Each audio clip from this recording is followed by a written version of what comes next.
call to order Dayton Public School Board meeting, 5:30. Roll call, President Bailey, here. Dr. Goodwin, Here. Mr. Lacy, Here. Mr. Smith, Present.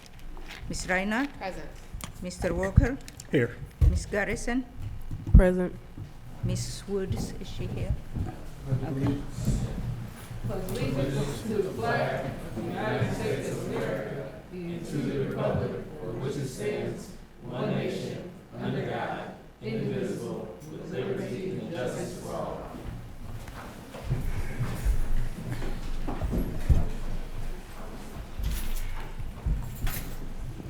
Mission statement is to inspire, educate, empower, to inspire, educate, and empower scholars for a lasting impact, and our purpose is to cultivate a supportive and engaging educational experience. Mr. President, Yes, sir. I would like to make a motion to reopen nominations for Vice President. Second.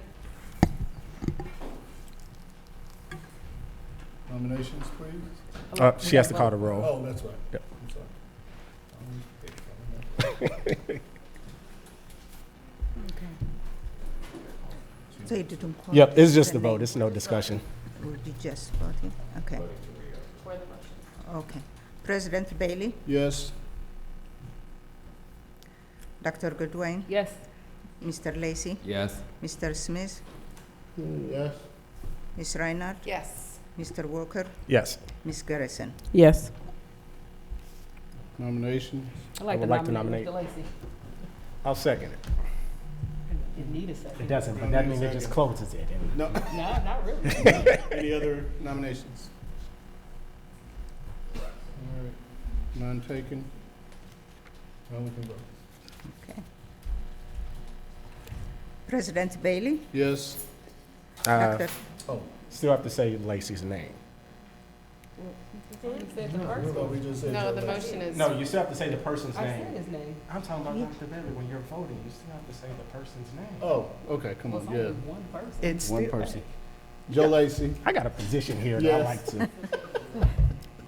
Dr. Goodwin, Mr. Lacy. Mr. Lacy, Mr. Lacy. Mr. Smith, Yes. Ms. Reinhardt, Mr. Lacy. Mr. Walker, Mr. Lacy. Ms. Garrison, Joe Lacy. 7, Mr. Lacy.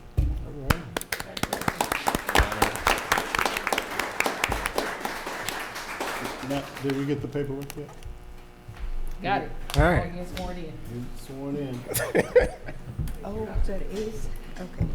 Look, we just caught Hewitt off guard.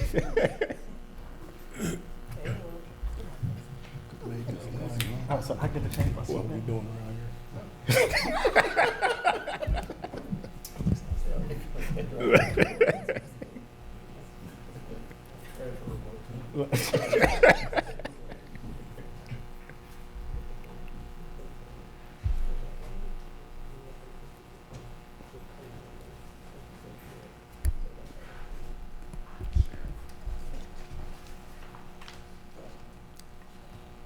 I state your name. I, Joe Lacy, Do solemnly affirm do solemnly affirm that I will support that I will support the Constitution the Constitution and the laws of the United States of America and the laws of the United States of America and the Constitution and the Constitution and the laws of the state of Ohio, and the laws of the state of Ohio, and that and that I will faithfully, I will faithfully, honestly, honestly, and impartially and impartially discharge the duties of the office will discharge the duties of the office of the Vice President of the Board of Education of the Office of the Vice President of the Board of Education of the Dayton City School District, of the Dayton City School District, Montgomery County, Ohio, Montgomery County, Ohio, to the best of my ability to the best of my ability and in accordance with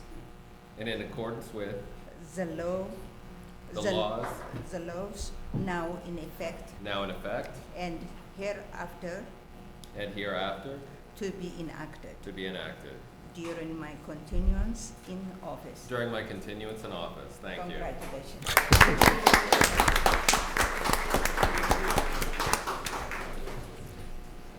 It was like pulling teeth, wasn't it? Your mouth okay? Look, Joe's about to go home, and his partner was like, wait a minute, I sent you to do one thing today. Right, right. All right, district events. Math Olympics. So this is my third year getting ready to witness Math Olympics as a superintendent. I want to say that every year Mr. Smith tries to take my credit for me. I was a Math Olympic coach champion. He says that Vera Hill left me with a great team, and that's why I was champion. And so I'm gonna let him know I did my own work. And also, I didn't know that your brother was a Math Olympics coach. He's my brother. I did not know that. So, Math Olympics, grades 4th through 8, Dayton Public Schools at Belmont High School. I love the venue, Belmont High School. Wonderful cafeteria. Thank you to Amber. Thank you to Amber Sizemore and Nutrition Services for making sure there's and any sponsors for making sure there's food for the parents and kids. The opening schedule is 9 to 9:20, opening ceremony. Competition is 9:30 to 12:30, and then the awards ceremony is 12:30 to 1. And Mr. Smith, I expect to see you there as an honorary captain. I'll talk about that later. That's this weekend? Yeah, Oh, yeah, wow. it's coming up fast. So, all right, thank you, sir. Departmental presentation. Dr. Bailey, I'm going to introduce or bring up Dr. Kurtz Miller, and you can introduce your guest. He is going to, or co-presenter, he's going to walk us through an AI overview in our collaboration with Sinclair. I know that AI is all the rage everywhere, and so I want to say that we, I think, are early adopters getting ahead of this as it relates to Ohio 8. Dr. Miller and I have both been to Ohio 8 to present on the work that we're doing. So he has been working on this for 3 years since he stepped in the door. I asked him to take this as one of his projects, and so I'm pleased with where we are in our process and also our partnership with Sinclair. Dr. Miller, take it away. Before I introduce our special guest, Board President Dr. Bailey, Superintendent Dr. Lawrence, Board of Education Treasurer Abraha, District Administrators, and Dayton community, thank you for this opportunity this evening to share this important update. I'm very honored to be here with Dr. Christopher Prokes, who's the Director of the AI Institute at Sinclair Community College. What makes Dr. Prokes really an awesome partner is he's a former teacher, technology coach, district administrator, and now director of the AI Institute. So he'll be sharing some of the awesome work they're doing at Sinclair here in a little bit. And so thank you for joining me with this presentation here tonight. Okay, we'll go ahead. Here's our agenda and overview for this evening. These are the major topic areas that we'll go through. Here's the history of the AI Steering Committee. Sometime summer 2004, the Executive Cabinet, under the leadership of Dr. Lawrence, directed an AI Steering Committee to form to help to guide this complex work. And as I'm sure you're probably aware, many school districts take this approach of having an AI Steering Committee. Late summer, the overall purpose, the objectives, as well as the driving questions for the committee were developed. Early fall, we began to identify members that were crucial, including CTE, OEC, Operations IT, CTE, academics, and so on. And what was really unique about this approach is that it was comprehensive. It didn't leave any major departments out. AI is something that impacts an entire school district, all the way from the academic side to operations in every part. And so we're really proud to have members from all different departments a part of this committee. In summer of 2025, I began a conversation with Dr. Prokes and Sinclair Community College about the work that they're doing. And Dr. Prokes has been a key provider of professional development on our DPS professional development days, along with other people, including including SOIDA. Fall, we added members, including building admin, school AI, so we have some external partners. And initially, we had added the entire alternative school staff. That was very important because the guidance was given that AI should be used to try to help our students at the alternative school. And then we're hoping to continue to add additional stakeholders as we move forward, including eventually maybe parents and students, because they're important to this process. Next slide, please. Here are some of the key milestones of the AI Steering Committee. We, as a district, began a little bit differently. We began to explore AI and how it's used first. A lot of districts jumped onto the policy bandwagon very quick and developed policy. And what they found out was later on, some districts made a very restrictive policy early, and so they backtracked. We explored. We started that right away. We piloted School AI winter 2025, and myself and Byron attended the AASA Super Conference. James William, myself, Dr. Lawrence Sennett of Wichita Public Schools, we had really explored. They're kind of the leaders in AI and digital citizenship throughout the entire country. And then the AI Steering Committee made the recommendation to purchase School AI summer for the following school year, 2025 to 2026 school year.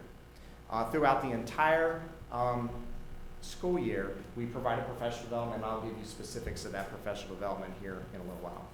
Right now, we have 2 dual School AI pilots going on. One is at the alternative school. They're testing a SEL check-in bot, and it's just completed, and those the post-data collection interviews are happening right now.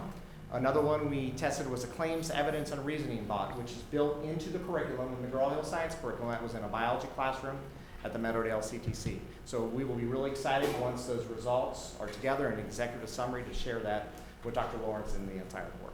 Next slide, please. This is actually from our proposed DPS AI policy. AI can take many different forms, including the ones you see here on the screen. There was a minor addition I'd like to add that didn't make it onto the slide. We added transcription tools to this list. So this is directly out of the proposed DPS AI policy. Next slide, please. Why does AI matter now? Number one, AI has a great potential to make education more affordable and effective across the board. If we're proactive when we begin addressing what does AI look like in education, we can prevent future problems in the future, including biases built into algorithms and just the unintended consequences of having AI in schools. The sooner we address it, we can address the challenges that might come out of this. Another thing is AI can actually be used to personalize learning, to meet students where they're at based on their lived experiences and things that they know and understand. Also, AI has become a college and workforce readiness issue. It's actually in the Ohio Career Tech Standards. If our students who are career tech are going to be entering the workforce, they have to understand AI and they have to understand the workforce applications. Next slide. Okay, now this data is just a little bit dated. This is from 2004, but I will give you an updated number here in a second. According to Hanover Research, 65% of K-12 educators use AI technology, and at that time, 61% of students used it. The College Board, a recent study in 2025, has shown that 85% of students use it. I would venture it's in the 90s now, right, moving into 2026. We're talking upwards of 90% of our students are somehow interfacing directly with AI technologies. And as you are well aware, Ohio school districts must have that policy approved by July 1st. Okay, next slide, please.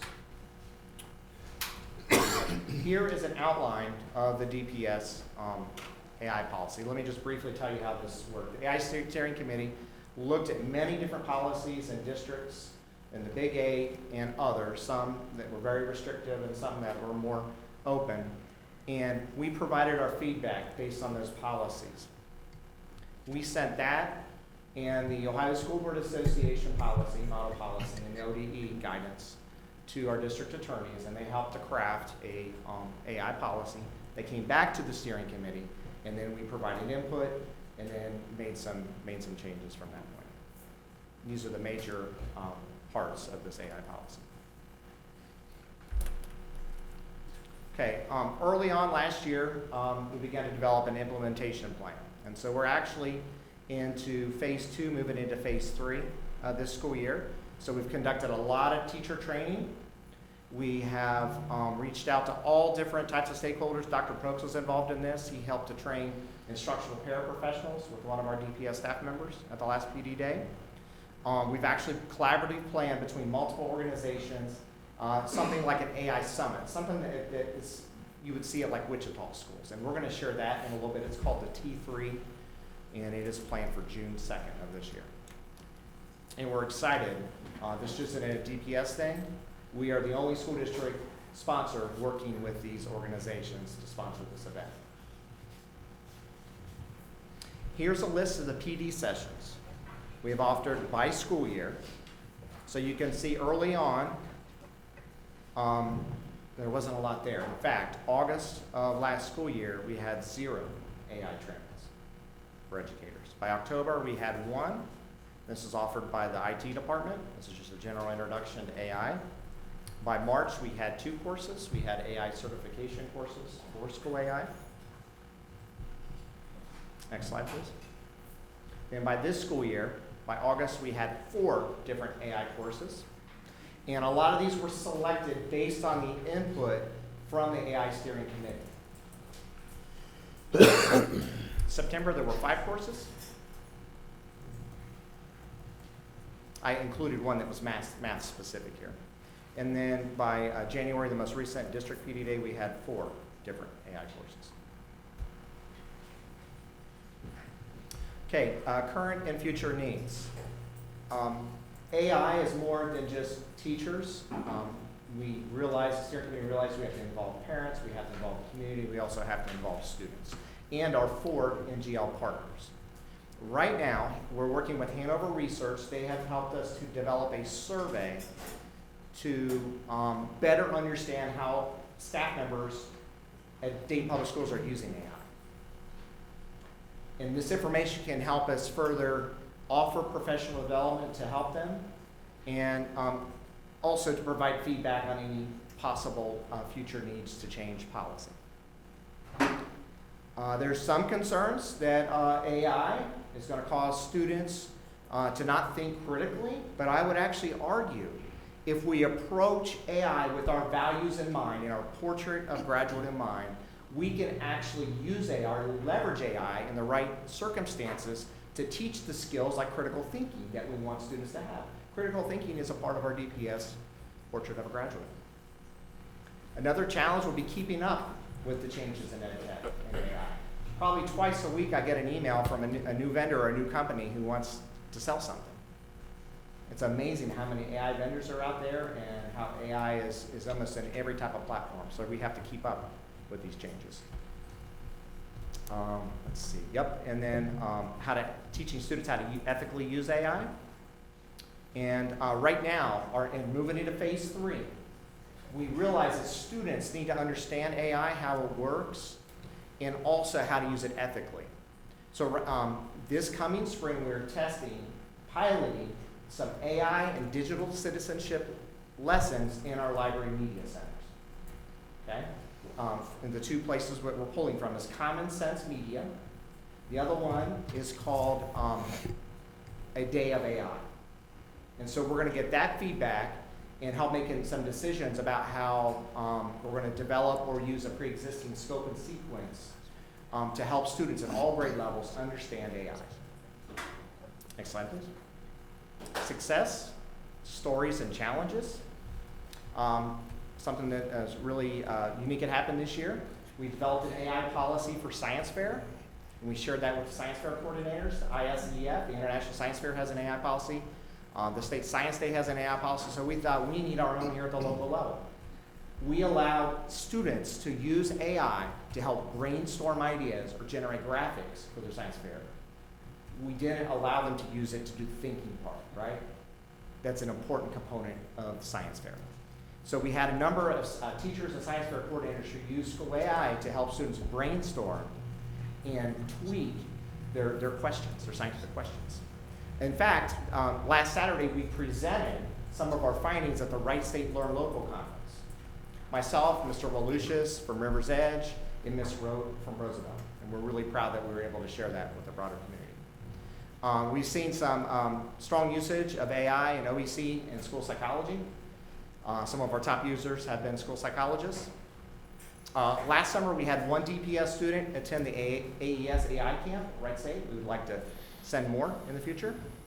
And I think this is probably getting to the point where we'd like to share the T3, the AI-powered conference with you.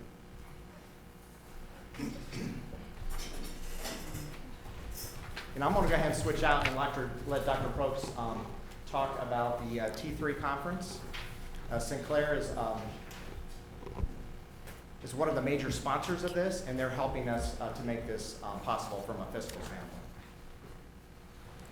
Thank you, Dr. Miller. Good afternoon, ladies and gentlemen. It's a pleasure to be here today, and I have thoroughly cherished each moment I've been able to spend with Dr. Miller, Dr. Lawrence, and your fine, fabulous educators here in DPS. Each time we've been in the buildings working on professional development, I am constantly amazed at the talent and the dedication of those who work with the children of this community each and every day. And I am no doubt having the confidence that they will continue to prosper, even with a tool like AI that's coming in that's massively disrupting things.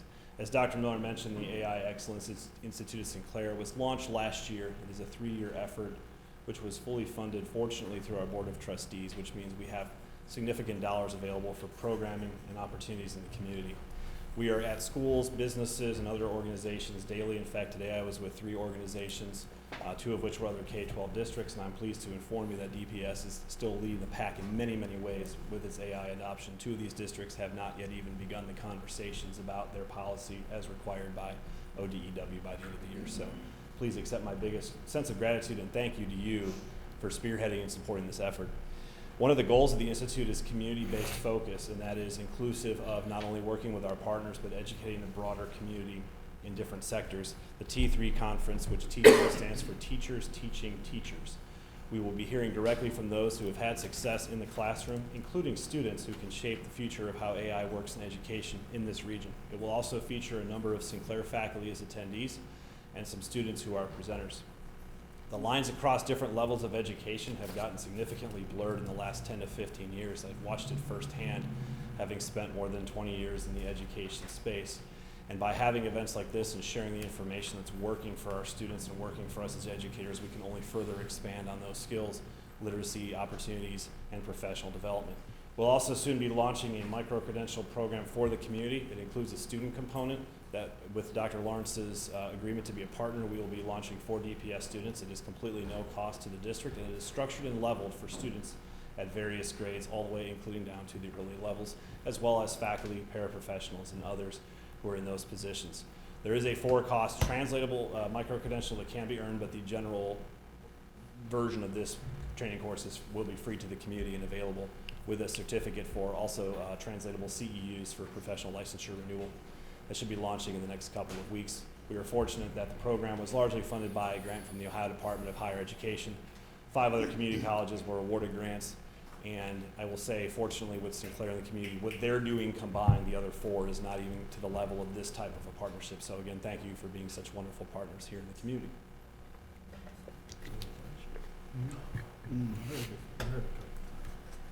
I would just like to add another challenge moving forward is AI is not intended to replace a curriculum. It's not intended to write your own curriculum. It's intended to enhance and extend the curriculum to meet all students' personalized learning needs. Next slide,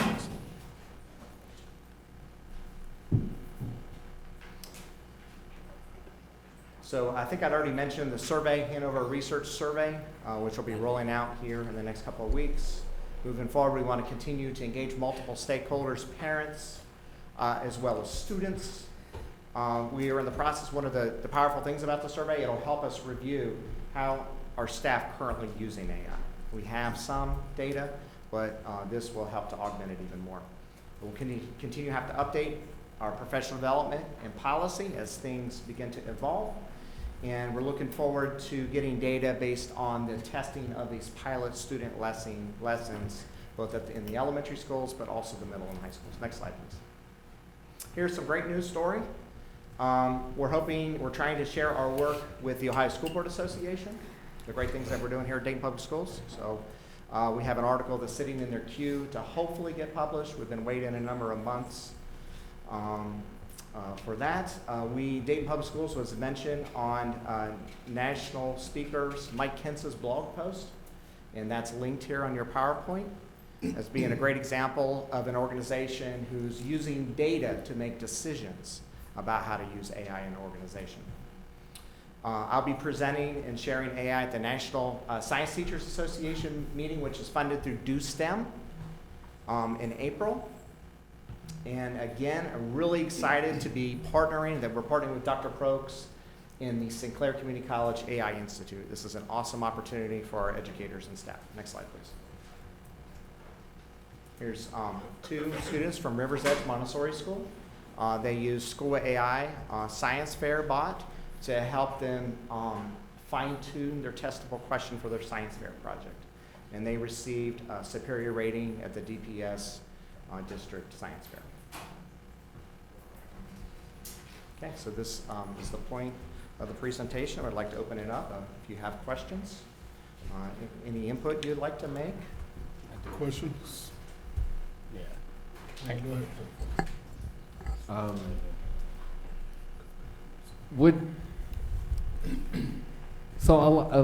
A lot of, when I think of AI, and this might be very limited use of it, but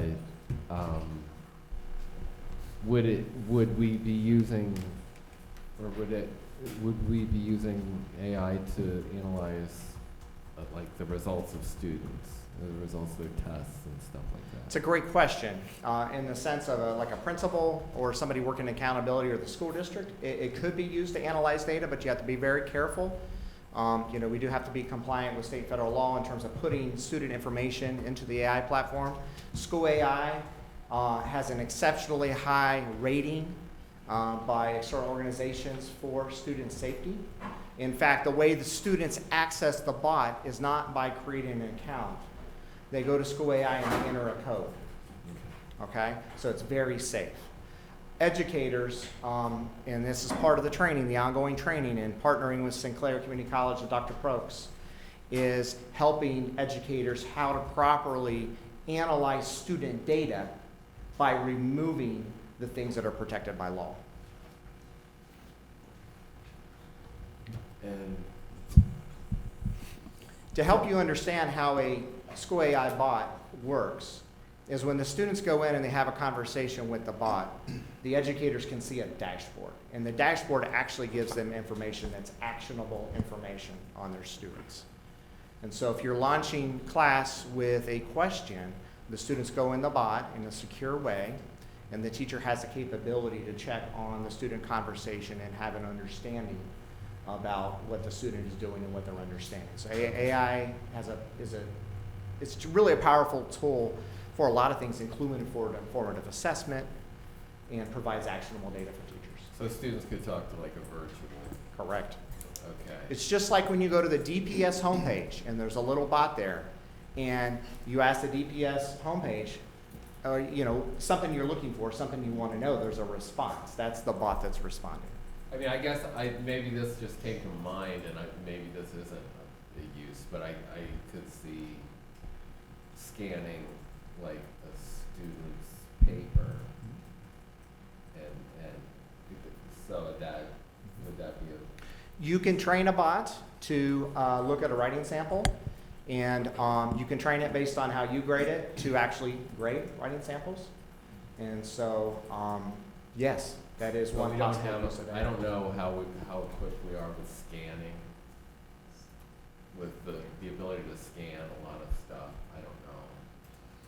Well, in the sense of like Google Classroom, students sometimes might upload their written work. Some may be handwritten, some may be typed. So if there's a writing sample that is in Google Classroom, that certainly makes it easier to do that type of thing for. But yeah, that is one use that's actually being used in higher education. Could you talk about that?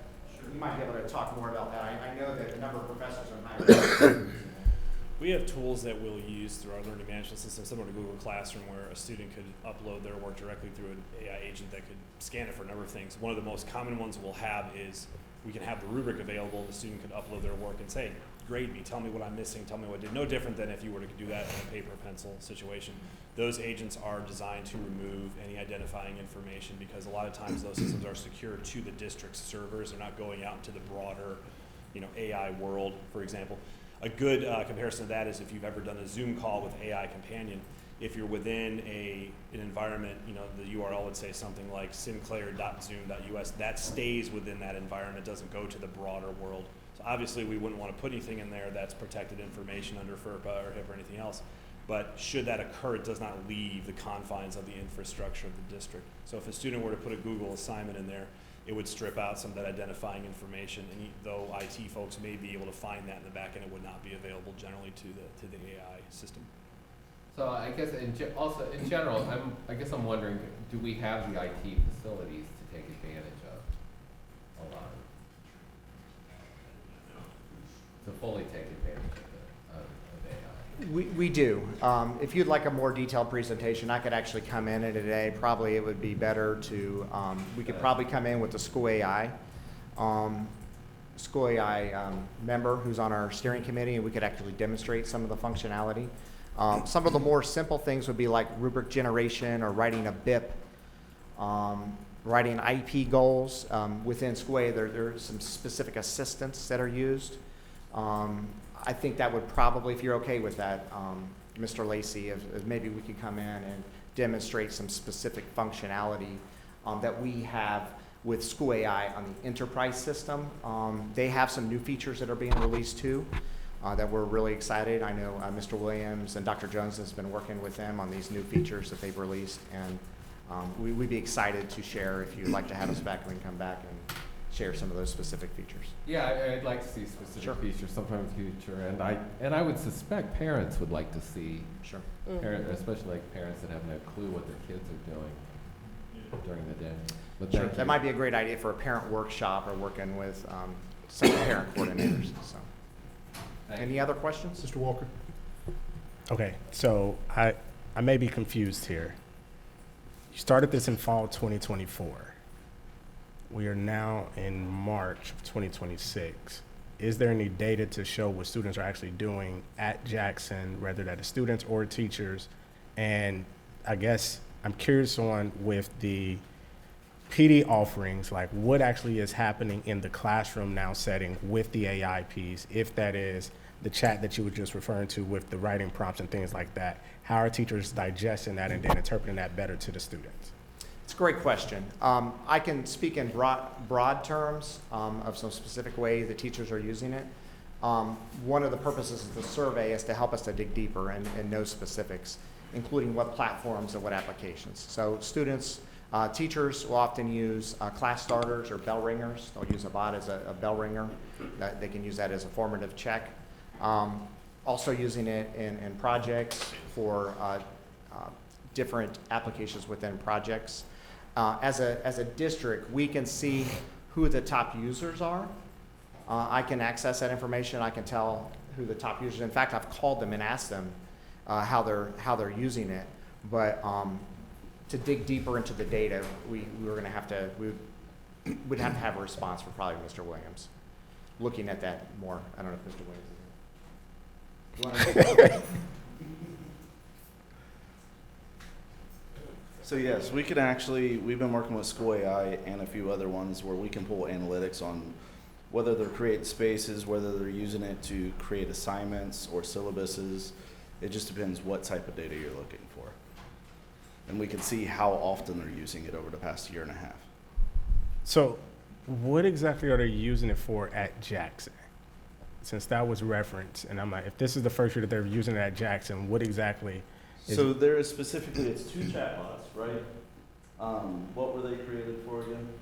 There was an SEL check-in bot. So the Yep. idea was proposed Okay. whether a bot could monitor students' well-being and monitor whether they needed support throughout the day. So as you know, there's a counselor, there's a therapist, and there's a social worker who's currently out. And they have their caseload of students, ones that they see on a regular basis. But there's also times where they need to pull a student in for immediate support within the school day. So the question, it's almost a research question that was posed, was could that bot that's being used in the classroom just for the first 5 minutes check on their well-being Mhm. and almost act as like a signal flare? Like, oh my gosh, this student needs to be pulled in and I need to meet with them as a counselor or a therapist. And so one bot, the students were actually giving advice to the bot. So the bot was acting like a person who's going through a difficult situation. And so students gave advice to the bot. And then a later bot, students had to explain how they're feeling and then provide different strategies that they could use to help deal with their feelings or situation.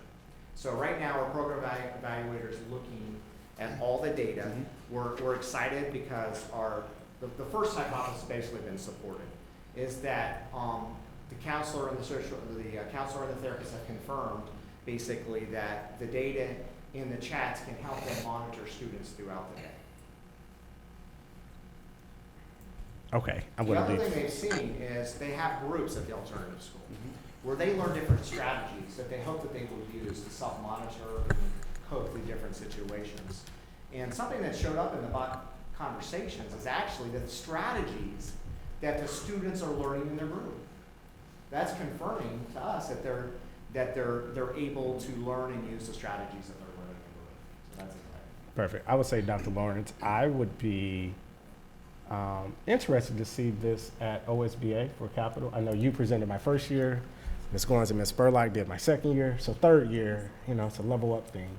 Not to say you all wasn't like there, but appreciate you, Mr. President. We have 3 proposals being sent to OSBA. So one is AI, this AI proposal you see here. The other one is around operations, and the other one is around Welcome Stadium and our and what the board did with the 2 superintendents to build Welcome Stadium, and also in honor of Karen Wigdanya. We can hold a debate with another school district. We're working on some things in debate right now. Catch us next year. That way. Appreciate it. That's all my Dr. questions. Goodwin? Yes, thank you for the presentation. A couple questions for me as well. The sample size, how many teachers are actually using this? Great question. Both pilots are relatively small. We selected Miss Rainey, who's a certified ELA teacher at Alternative School. So the number of students is relatively small, but it doesn't prevent us from drawing some important conclusions. What's the small number? Approximately 10 out of how many teachers do we have in the district? So he's specifically talking for this. Teachers across the district are using it. We watch it. Roughly 200 teachers have been using it here and there. Okay, of the 200, how many teachers in the entire district? I'm trying to understand the sample size here. Yeah, for the pilot study is just one classroom, one set of students. The second pilot, there's about 20 students at Meadowdale who are in the pilot. Okay, so In let's terms of the actual entire school district, there are it's more than 200. It's more than 200, yeah. It's greater than 300. Okay, let's zero in on the question, guys, because I need exact answers here. First question, how many teachers in the district have access to school AI? All of them do. It's enterprise. Okay, of all the teachers in the district, Dr. Lawrence, how many teachers do we have in the district? We have about 900 teachers. Out of 900 teachers, what number of teachers utilize the platform? I'm gonna try to pull that number up right now. And is this, the number you're pulling up, is that I signed in one time, or is that an active use? We can actually see active use. Okay. Who if you- used it in the last 90 days? Okay, let me just get that. I'm just trying to see where the buy-in, because one thing we have as a district is we have a ton of products that are great ideas that people don't use. And then they find another product that they're used to in that piece of it. So this may be a great platform, but if out of the 900 people who have access today, only 200 are utilizing it, maybe actively, I don't know, we're gonna find out in a second. That's a bigger concern of where is the gap between this product and the individuals that we need to utilize that. Yeah, if I could just add, that's why we're surveying the district. So in terms of adjacent school districts, Maggie School is very popular, Maggie School AI. We're very proud that we partner with School AI. Part of it is because they have personnel who can work directly with us. They've been out free of charge and given PD.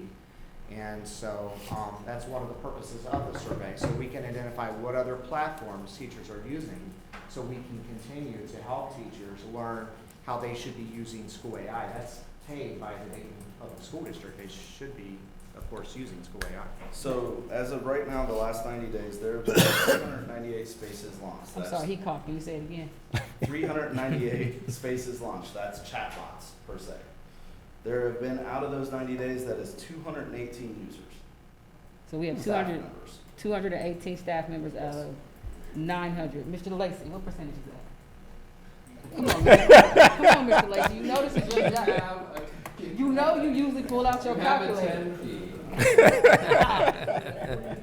An active user since we've started this has been 1,700. How many? 25%. 1,700 since we have started School It's AI. about 25%. And this is the first year, correct? This is the first full year Full that we've purchase. purchased. Yes, this is the Yeah. first full purchase year. So this The is previous the, year, we purchased a pilot, and we piloted it in a number of classrooms, and then Yep. that extended the summer until, What's the 1,700? That is so far that have logged into School AI and used it over the past year. So So we don't past have 90 days to 1,700. 18. I'll say 1,700 just individual logins because I got The 9. individual users. that would include paraprofessionals, that Yes. would include people in operations, business, HR, that would include all departments. That's the entire school district. Remember, we're approaching this as a school district. Everybody, all Okay. right? Everybody needs to understand how to use AI. So the 1750 is all DPS. Work with me here. So I'm gonna give you guys direct questions and just give me direct things back, none of the fluff. Cause I gotta move through my questions, we on time. So we have more than just teachers based on what you said. Can you send us a breakdown of who has access and who has actually utilized this piece of it? Yes. That's one, from a staff perspective. Mhm. The second question, students' perspective. You said we only have 10 students utilizing it right now? No, out of those schools, it's all students. He is talking about the pilot. Okay, Pilot. two questions. Yeah. One, how many students in the district of the 12,900 and some change that we have actually utilized this system? I can pull that. That would take I just want you to, I longer. want you to send it to me. All right. Like, we just Would don't you like send that this. broke down by grade? Yes, actually We by can do that. location of school. And then I want to know if they've logged in one time or if they have continuous use. Okay. Because that's the next question. Are students actually utilizing this? I don't remember the, it was Mind something. I don't remember what it was. Oh, It Mr. was the Lacy? whole thing, Mr. Lacy. Mind play? There it is. Don't get him going. There you go. He gave a whole speech that one time. It was the Yep. quickest couple words, but I do recall the amount of dissatisfaction with children on the platform itself. So again, an investment doesn't make sense to me if the intended user doesn't enjoy it. Okay. So we got those two requests in. The second request, or the next part for me, and I don't know if this is you guys or someone else, so whomever in the audience, how does this help students with basic skills of reading and writing? And I ask that question because I've seen how adults in our district and outside of our district utilize AI. If you don't have a good foundation of how you write, the AI does not cover that up. So I've seen our reading scores in that piece of it. We have some gaps when it comes to the basic skill of reading and individuals being at grade level. How is this platform or any other platform we're looking at assisting in those two basic skills of reading and writing? That's probably not you, Mr. Williams. It's okay. I see can you say looking how at the me. system's set up, and I can say how it takes the standards and it compares. That's the okay. It's not you. It's somebody else. But the- So it's either Yeah. our individual from curriculum, the superintendent, or someone else. That is the biggest question for me, because I need to know how this translates to improved scores, improved performance, and not just completing tasks. Floor is yours. I'm gonna need more than 2 minutes to give You only you some got, examples. you gotta give us something. Like, you're selling us on the idea of this is a good piece right here. Well, And those are basic matrix for us. Well, I can give you examples that let me clearly state that in no way, shape, or form has the AI steering committee ever said that, as I said earlier, that the AI should replace the curriculum, okay?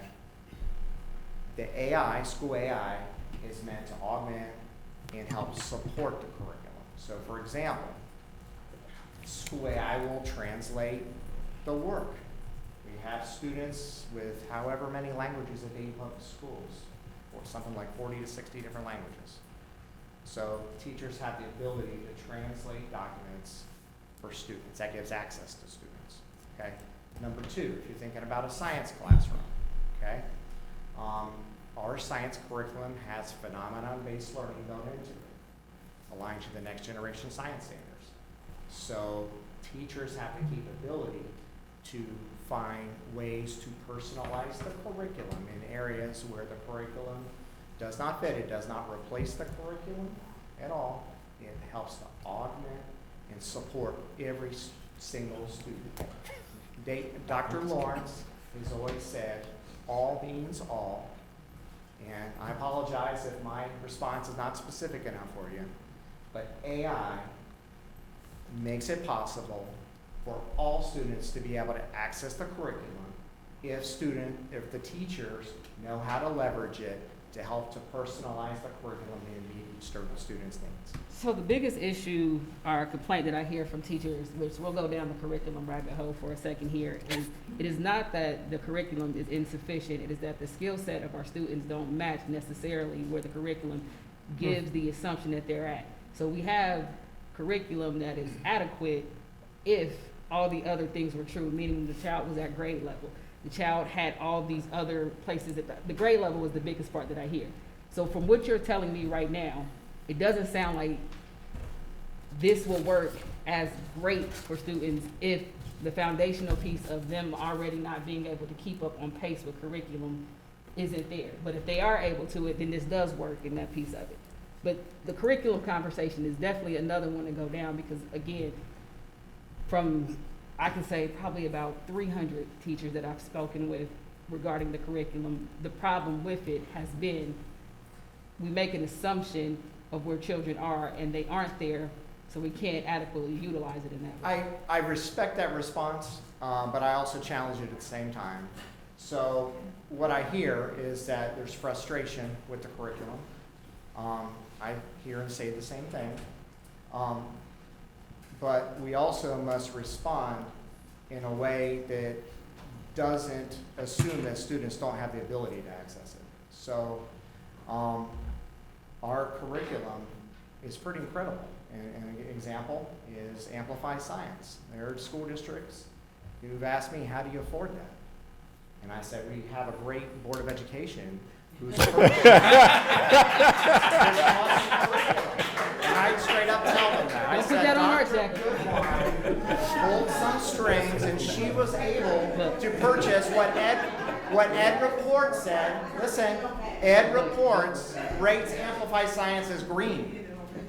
Not every school district can afford that. So it is so good that there are strategies and there are things that if they're used properly, with fidelity, if they're used as intended, and if they're used without a deficit mindset of thinking, I believe the students can access it. And I think if it's properly augmented with AI, used properly and thoughtfully, I believe AI can be used to help students. So what we'll do with and that. I'm sorry if my examples are not specific enough, but I think a lot of the times at different levels, we battle mindsets, and that's one of the most challenging things to overcome is mindsets. So what we'll do here, because one of the great things we have are these committees, because I never want to take people's assumptions. I will invite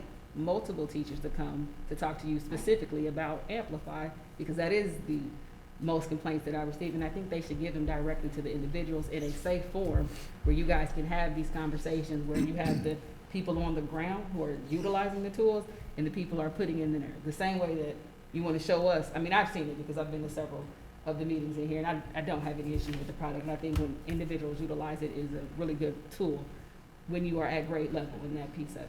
So we'll bring that together in the school curriculum committee, and we'll have that conversation to see, again, where these pain points are, because if we're going to invest and continue to invest, it needs to make sense for the users of the products here. And that's both the staff who have to implement it and the students who are going to utilize it. I will follow up with you with one more thing, because I would like to know how those students at Jackson, the 10 that are in that pilot, how they perform on tests coming, because this is the only group that is actively using something in this, is that correct? Or are there other groups?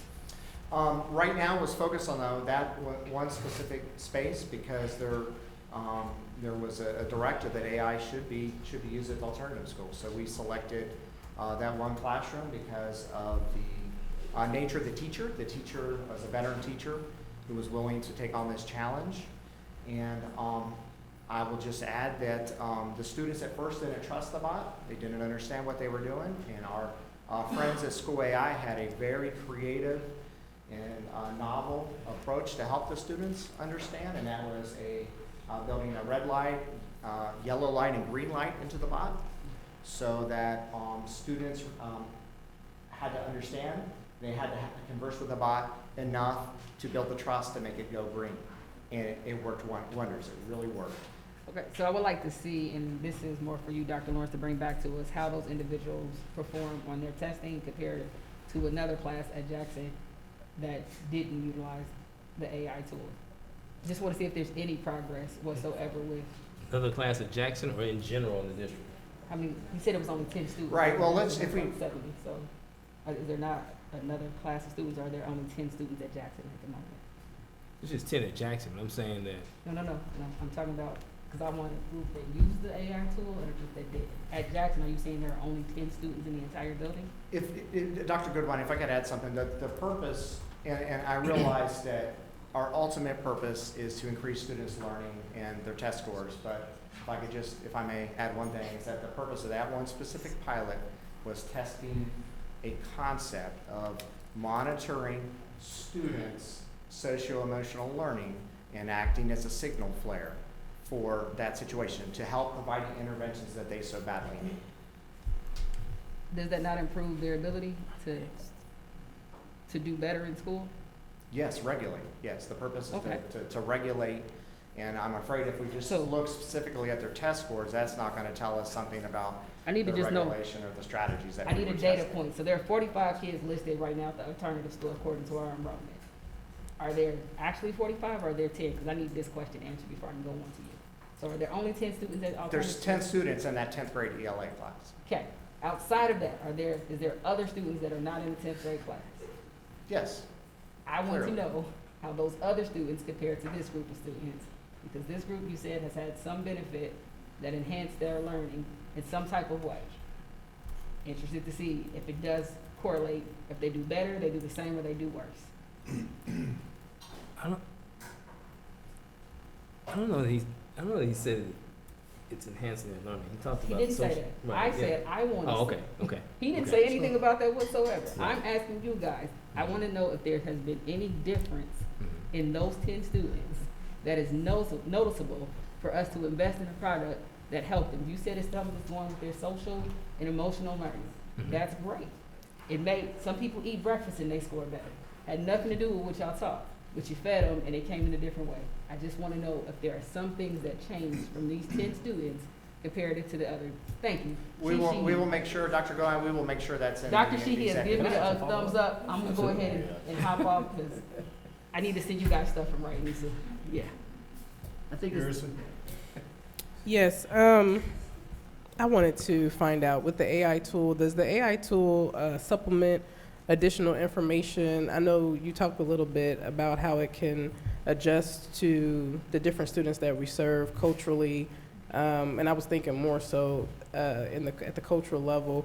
If we're in American history, and I know you guys are only right now in ELA, and let's say the topic is, American history, and we know a lot of information has been taken out of our history books, but if a student of African American descent wanted some additional information that's not in the book, will the system kind of supplement that information for them and make it relevant to that particular student, whether they're Hispanic, whatever their nationality is? And in addition to that, how is it helpful and useful for individuals and students on IEPs, 504 plans? How does it is used as a tool for those avenues as well?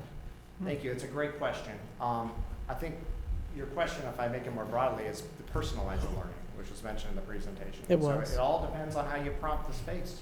you could prompt the space in a way so that a person of color's perspective is represented during any particular, for example, period of time.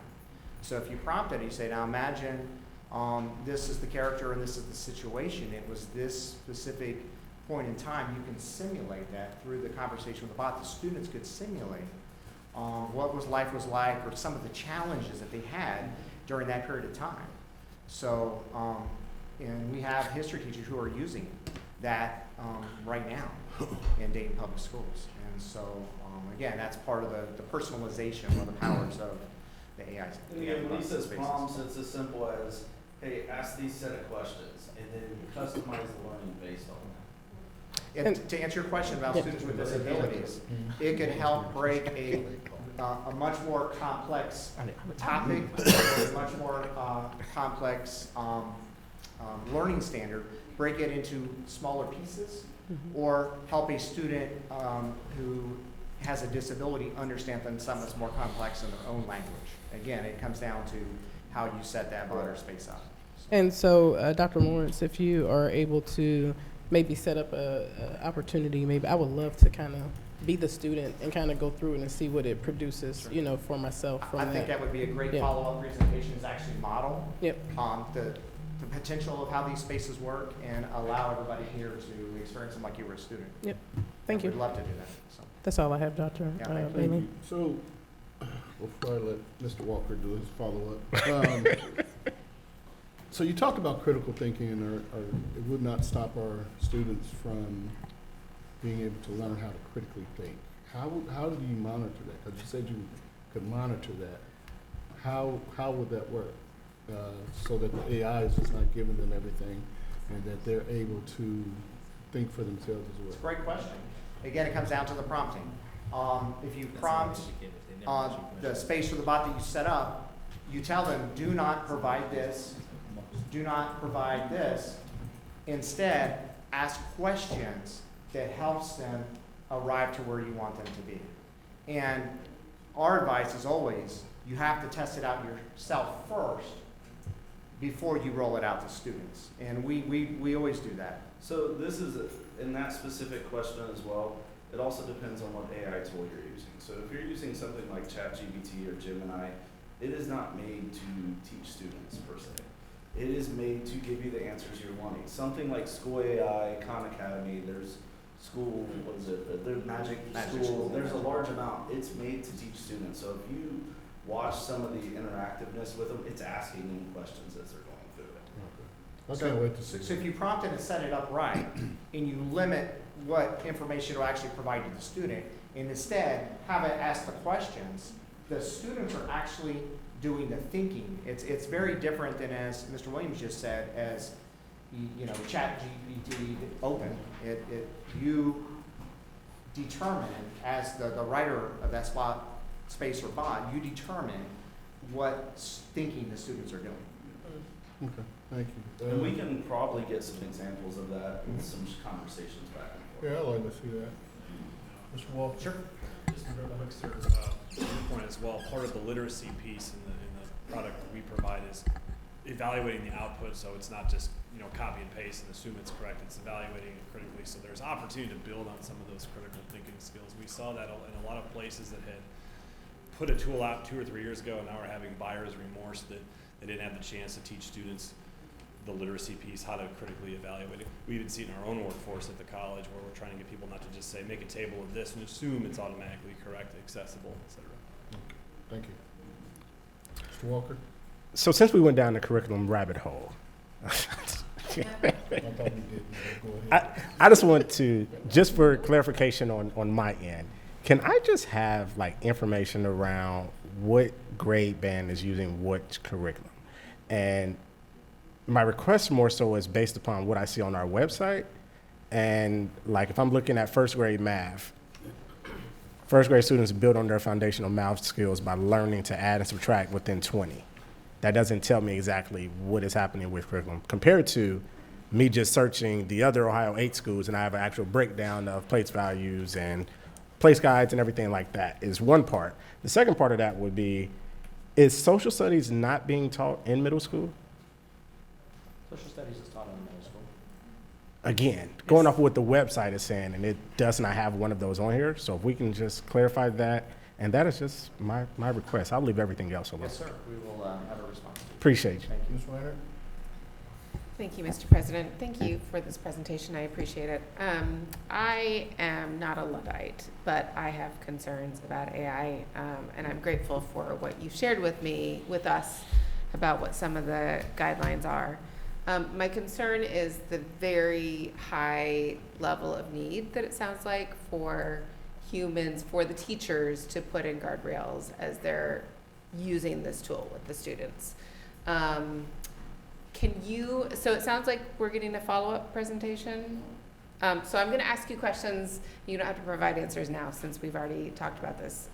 But I would like to know more about what are the guardrails we're putting up to make sure that the teachers and the administrators or whoever guides the students through this are using it in a way to make sure that students are learning and using and thinking critically. How will students, I have concerns about ChatGPT. I think that's the AI tool that is the most well-known as well as the most rife with possibilities of keeping kids from actually understanding how to think about the world around them. Could you just bring us some more examples on not just this chatbot that sounds really helpful? And again, I think that AI is a very helpful tool for teachers. Our job in this entire district is to teach students how to think about the world around them, think about things that they're hearing from teachers.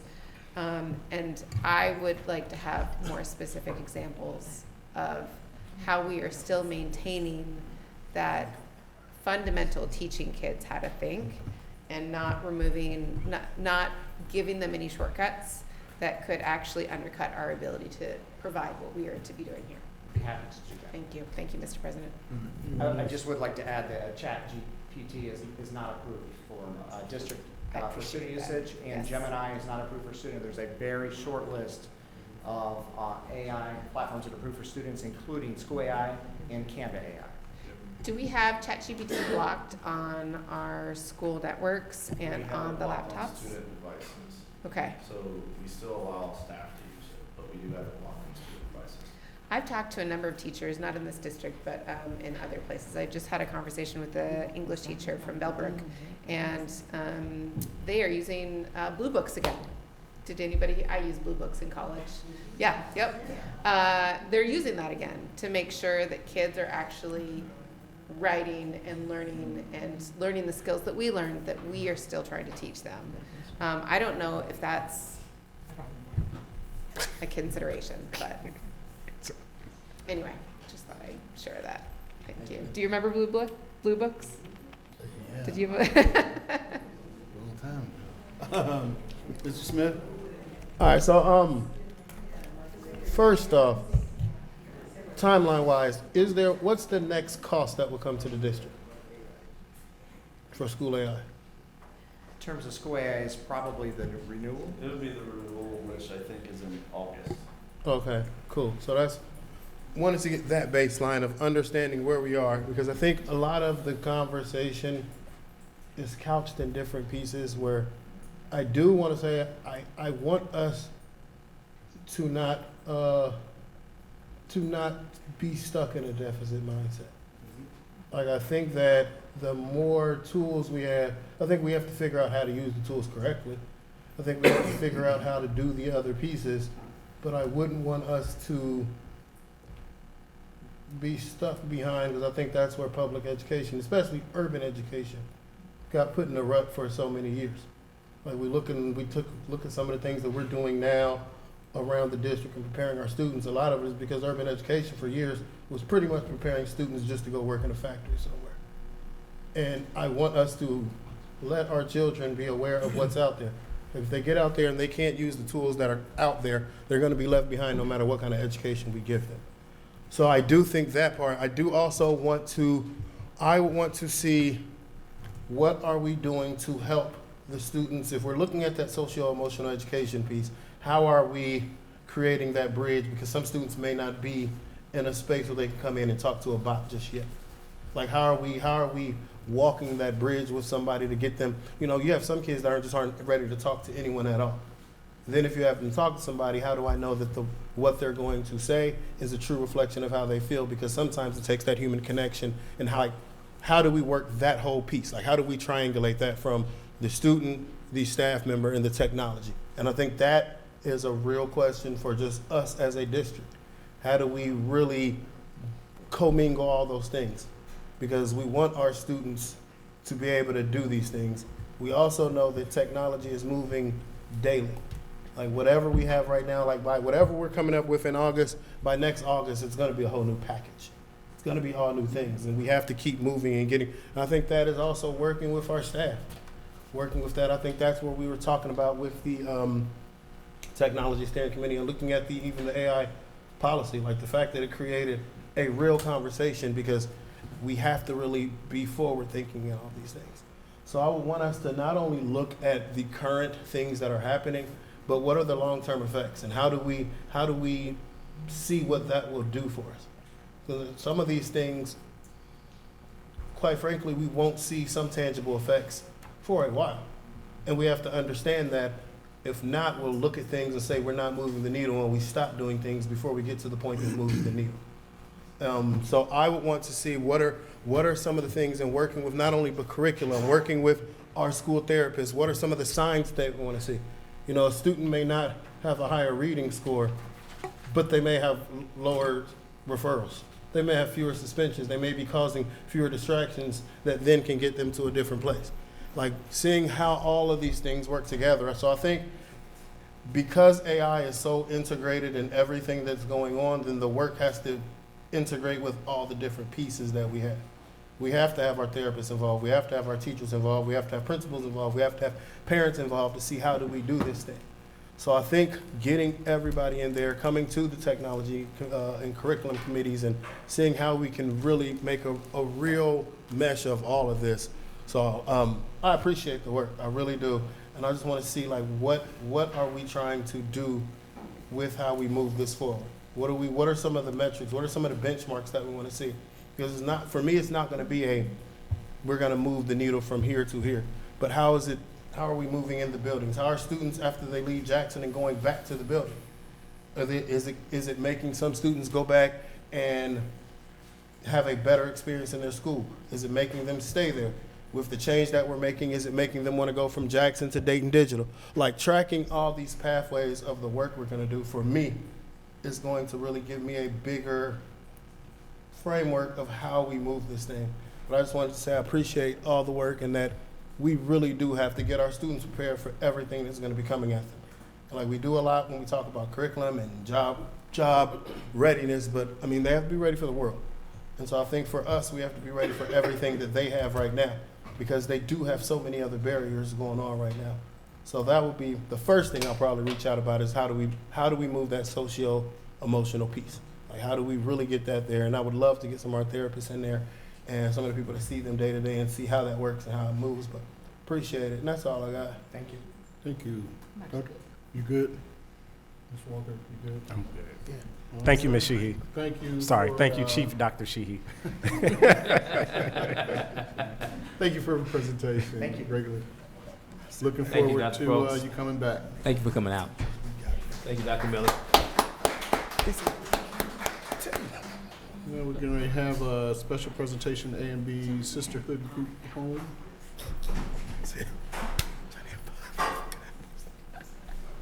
Brittany, okay.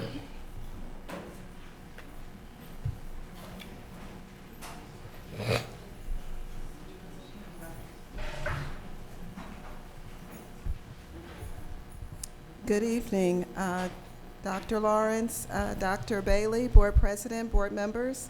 It's my pleasure to introduce Brittany Appleberry, who is one of our group home providers. And today we're going to give you background about the group homes, the services that are provided, and how the schools work in partnership. We have our transition coordinators who work directly with all of our students that are living in foster care. So I'll start off, and then it'd be my pleasure to let Ms. Appleberry share a day in the life of some of our children. And so we know that Montgomery County, City of Dayton, has the largest number of group homes in the state of Ohio. And many of them are clustered around certain schools. We know Dunbar, Westwood, Thurgood, Belhaven, E.J. Brown. And so with so many in the city, one of the things the state and federal department did was hire transition coordinators. Our goal is all means all, so we need to provide support to all of our children regardless of where they come from or some of the challenges. So next slide. These are the numbers that we have. Some of our students experiencing homelessness, 358, and our foster and group home, 582. And we'll go to the next slide. We know, fortunately, there was a moratorium where it's maxed out, meaning they can't open anymore in certain neighborhoods that are high numbers. And this brings stability to the community and obviously helps with the support services between the schools and the city. And so now, the next slide, we'll let Ms. Appleberry will share with us the day in the life of students that are living in group homes, and immediately after Ms. Appleberry, our transition coordinators will come and share how they support all of the students as well. Good afternoon, ladies and gentlemen. My name is Brittany Appleberry. I'm a clinical director at A&B Sisterhood, located here in Dayton, Ohio. This is my business partner. Her name is Andrea Luggett. She's the program director. And then over there to the right, I have our administrator. Her name is Sharonda Smith. So a day in life at A&B Sisterhood. A typical day at A&B Sisterhood begins early in the morning. Youths in the homes are woken up around 6 a.m. to start their day.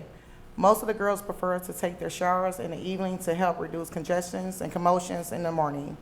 However, youths are permitted to take showers in the morning if needed, especially if they have participated in activities that cause them to sweat, or if they have personal comfort or trauma-related needs. Breakfast is provided each morning at the home, and some youth choose to eat breakfast at the group home, while others prefer to eat breakfast at school. While the others are at school, staff remain on site 24 hours a day to ensure supervision, readiness in case of any concerns or emergency arise at the school. If the school contacts the home regarding a situation, staffs are able to respond and assess immediately. During the daytime hours, staff also prepare for the evening by beginning dinner preparations, ensuring that youths will have a hot meal when they return home. Staff schedules may also include transporting youths to various appointments such as doctor's visits, therapy sessions, dental appointments, eye exams, or job search activities through Goodwill. After school, many of the youths attend Loving Care Therapy Camp, where they are picked up directly from school. At the program, youth works on life skills, coping strategies, and behavior supports. Once youths return home in the evening, they transitions into their nightly routines that includes dinner, completing homework, taking showers if needed, taking prescribed medications, and completing assigned household chores.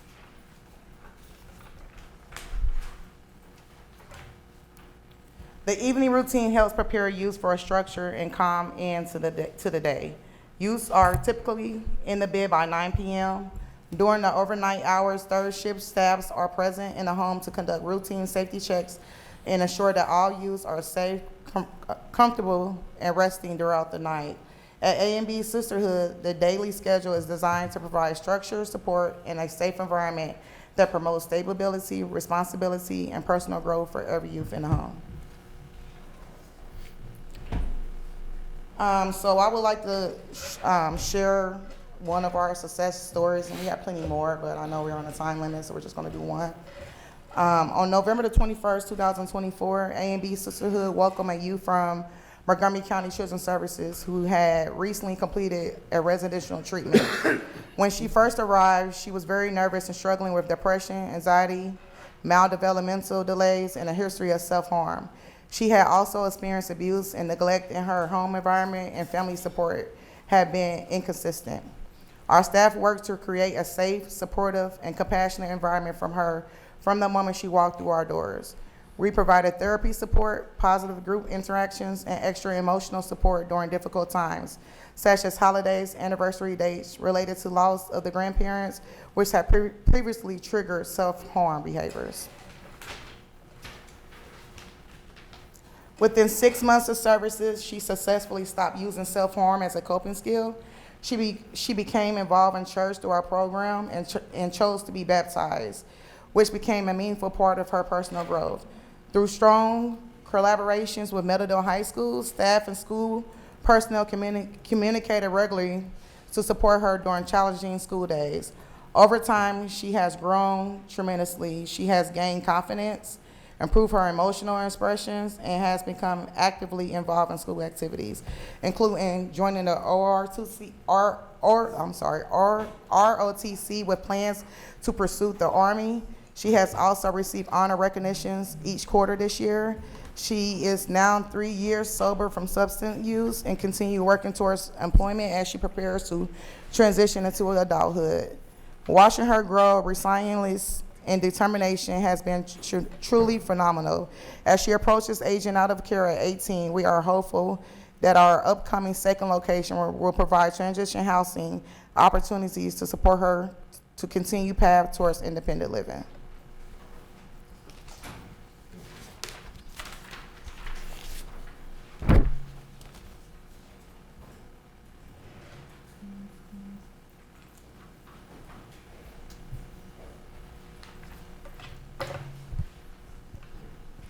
Good evening. I'm Gabrielle Durant. I am one of the transition coordinators here for the district. One of my specialty roles here for the district is I'm also the juvenile justice liaison here. So when our students are coming in, we just wanted to highlight some of the challenges they face already. They come into us with trauma. They are transitioning to a new environment, the academic challenges. A lot of our students are credit deficient when they come here. The behavior challenges and the social emotional challenges, the system involvement. Some of our students have been involved in foster care for a long period of time. And then just building trust and relationships, they struggle with that. So I'm gonna have Ms. Charlotte kind of speak about how we help address those challenges when they come into our district.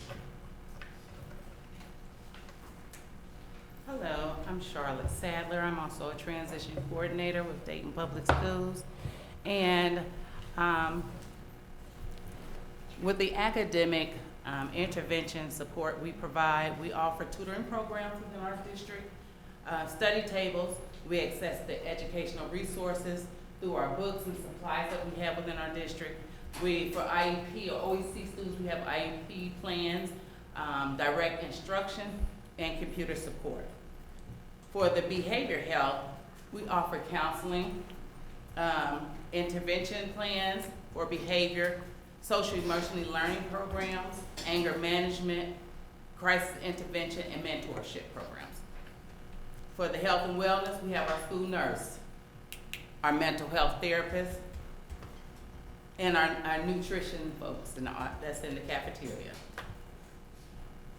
For support and social support services, we have peer groups in some of our buildings. We also have extracurricular activities that we have our students can participate in. Our school counselor, again, can assist there. And Gabrielle and I, we also assist with supplying school supplies and some hygiene products that they may need so that it can help them be successful. We also offer career and post-secondary planning through counseling, through career pathways, and we also talk to them about work.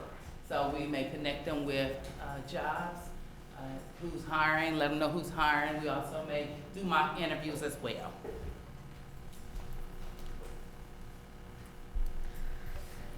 Okay, so we were asked to present some of our success stories that we have. So I have 2 students that I want to talk about that are still here in our district. So my first student, she is a freshman, and I'm calling her my bounce back student. She is a female. She's out of county. She's not from here. When she came into the district, her caregivers were saying that she was very aggressive. She was defiant, and this was stemming from the negative influences that her mother had you know, demonstrated her, you know, growing up and trying to raise her, but, you know, she was also breaking a lot of rules, purposely associating herself with negative peers that are having risky behaviors. When I first met this student, she told me that there was no way that she could go throughout a day without using some type of substance. She just told me that, you know, when I met her. So when we hold transition meetings with our students, the caregivers are there, the student is there, the guardian is there, and this particular student, their caregiver asked me, they said, Ms. Duran, I need you to place her at the Jackson Center. And because of the behaviors, this is how she's been, you know, since she's been here with us for 2 weeks. So of course the student is sitting there and she was just like, you wanna know why I have so many issues with adults? Nobody listens to me, nobody believes in me, nobody wants to give me a chance. So she was like, can you give me a chance? Like, let's work together. So I said, right then and there, I started her success plan, her transition plan. And I was talking to her about all of the schools that we have, our pathway opportunities. And I was thinking of a school's culture. What culture would this student fit in, you know, as far as the best place for her? So when we're talking about her strengths, her areas of growth that she needs to work on, her goals, her desires, and then her triggers. So I asked this particular student, do you work better with males or females? And she said, I do not get along with male staff. I don't get along with male authority, the police, a principal, a teacher, whatever. So I was thinking that we have a building that has a unique admin team that has all female staff. So when she was talking to me about her goals, she said, I just want to be a normal high school student. I knew that in the spring that we were having girls flag football. So that was our plan. So moving forward, I was there with her on her first day of school. I gave her a tour of the building. She was able to meet her principals. We did the locker check. I made her, well, I didn't make her, but I connected her with her guidance counselor. And then moving forward, the check-ins. The check-ins were, I was committed to meet with her every week. So I told her I'm going to make myself available because we service the whole district. So Ms. Charlotte and I, we have pre-K through 12th grade. So I can't be at her school every single day. So she has my extension. And for a couple of weeks, she was calling me every other day from, you know, during her lunch period. So that was our check-in. And she had told me, I asked her about reunifying with her family. And she said, sometimes it's better to leave the past in the past. And she said, Thurgood is helping me get my future together. So hopefully I can stay here for the next 3 years because she's a freshman.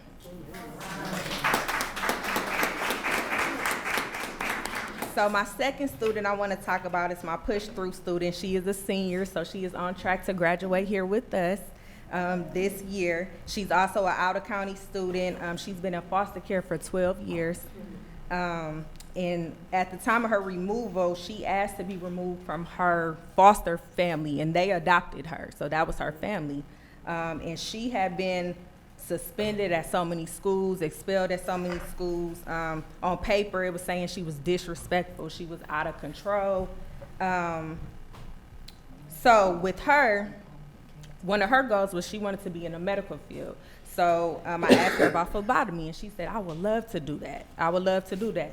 So on her first day of school, I connected her with one of our life coaches and one of our, and her counselor, and they have been close throughout this whole time. I also did check-ins with her, but the way I did it with her is she ended up getting a job.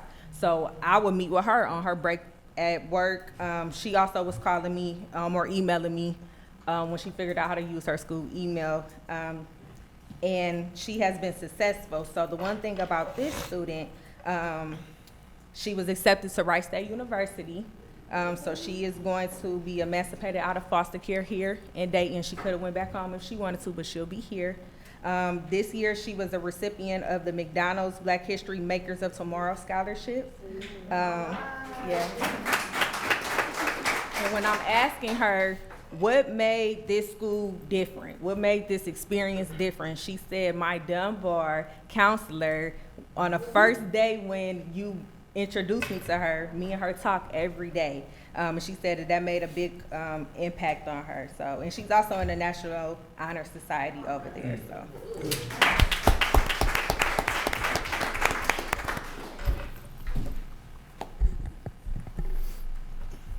And my student that I want to speak of, I called him Growth.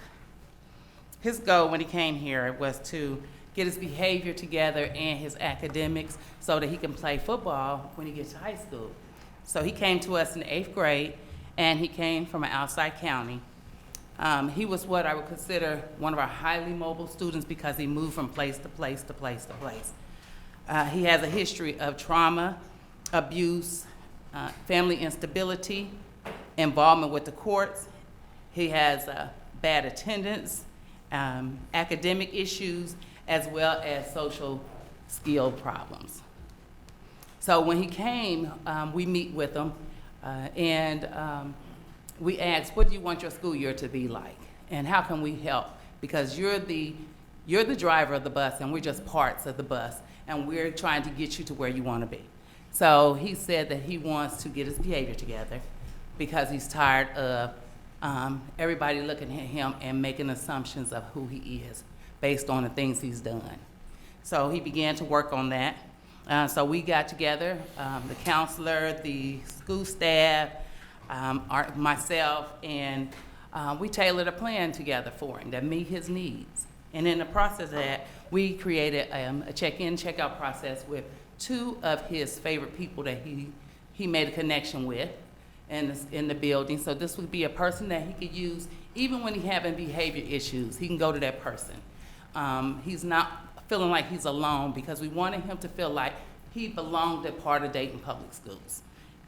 And then we also monitored his attendance. So if he didn't make it to school, we called. We was on the phone, calling the group home. Where is he? Why is he missing? Okay, he's at an appointment. Thank you. So we followed up with that also. We had him do some off-site tutoring, and we monitored his progress through his teachers. So we would email the teachers or go up to the school and talk to the teachers to see how things are going. Talk to the group home staff as well to see how things are going at home so we can have a balance. And he also was a part of some form of mental health service. So again, his goal was to join the football team at high school. So this year he was a freshman. He did get to participate in the workout with the high school football team and became an active member of the football team at Thurgood Marshall. So he succeeded his goal, and I am proud of him because he changed that behavior and his attendance, improved his attendance. So that's my growth student.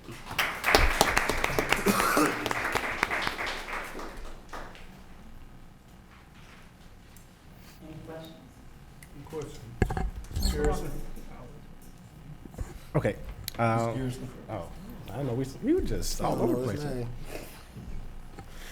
Excellent presentation. Thank you all for coming out. I appreciate the relationship that you guys are building with the children at every level because I don't think a lot of people really understand how important it is to make those connections.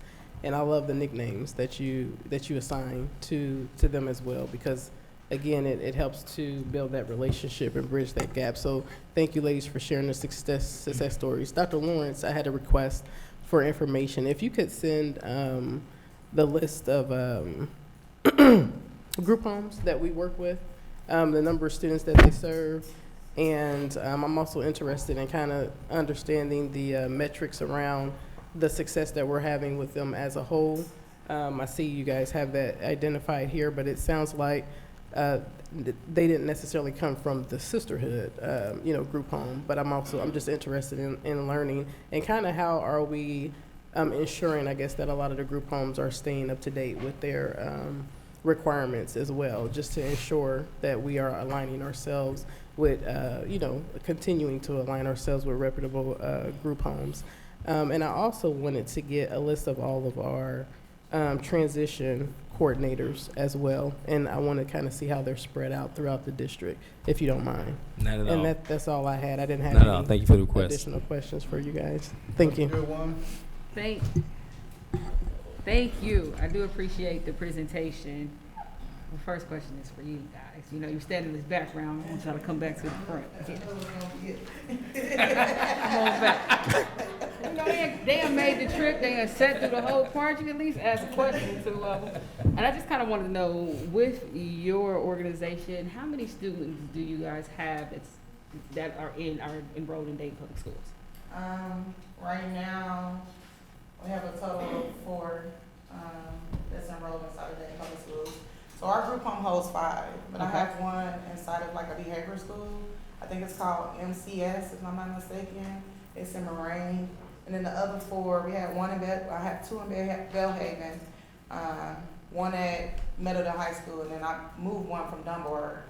So she was struggling, getting bullied, so I put her in a small environment, so I moved her to Liberty High School.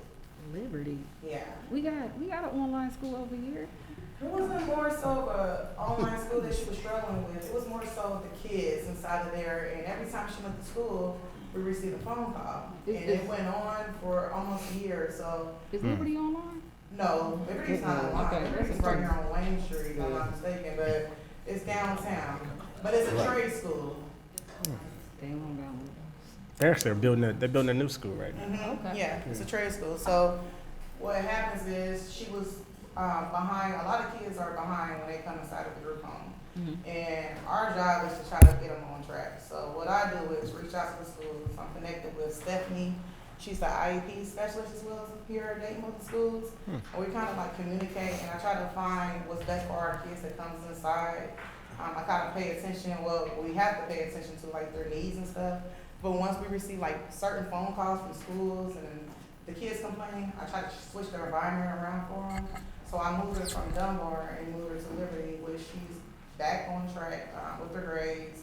Also, she has been closing out portion of her classes as well too. And she has been very successful portion up there.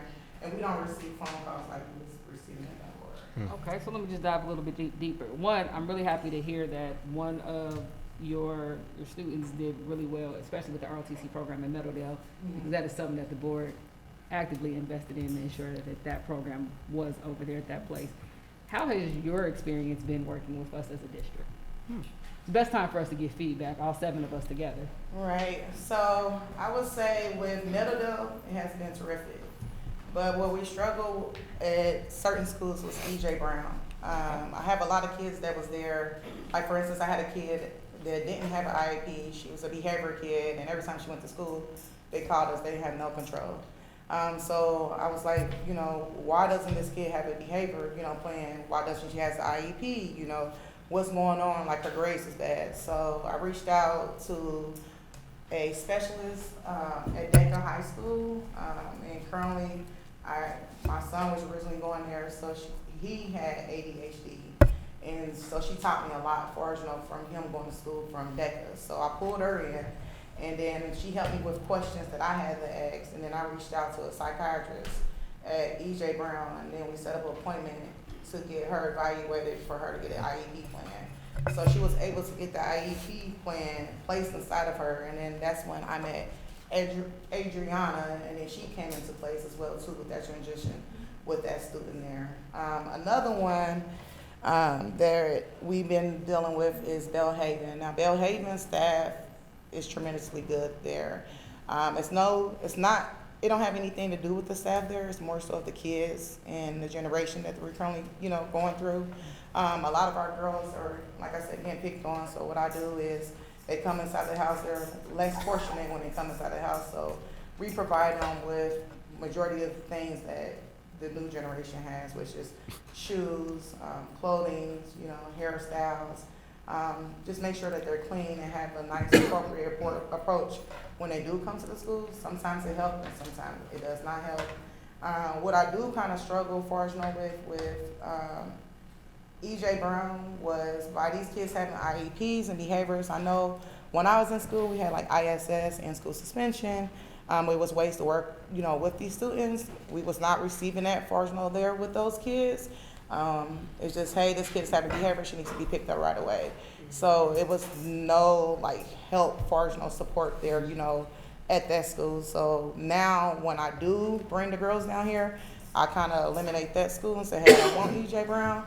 I want to go for these schools right here. Then I have my certain teachers that I do like online school with, that I know that I'm connected with, and we build a relation. So I choose those teachers for my students to go to, and it kind of helps, and sometimes it doesn't help, but majority of the times it does. Okay. And my final question for you, if there was some feedback that you can give our district, because all the people who do most of the stuff is in this room right now, how we could better work, not just the specific things that you just told us about your group home, but the other ones that are in our district as well. What type of feedback, and don't feel like you gotta stay in the background, you're the partner. You're the partner out here. We want, I mean, this is a great time for us to learn how we can serve the students who are in our district better, as well as work with the individuals who are providing them the basic care that they need. Compassion. You have to have patience.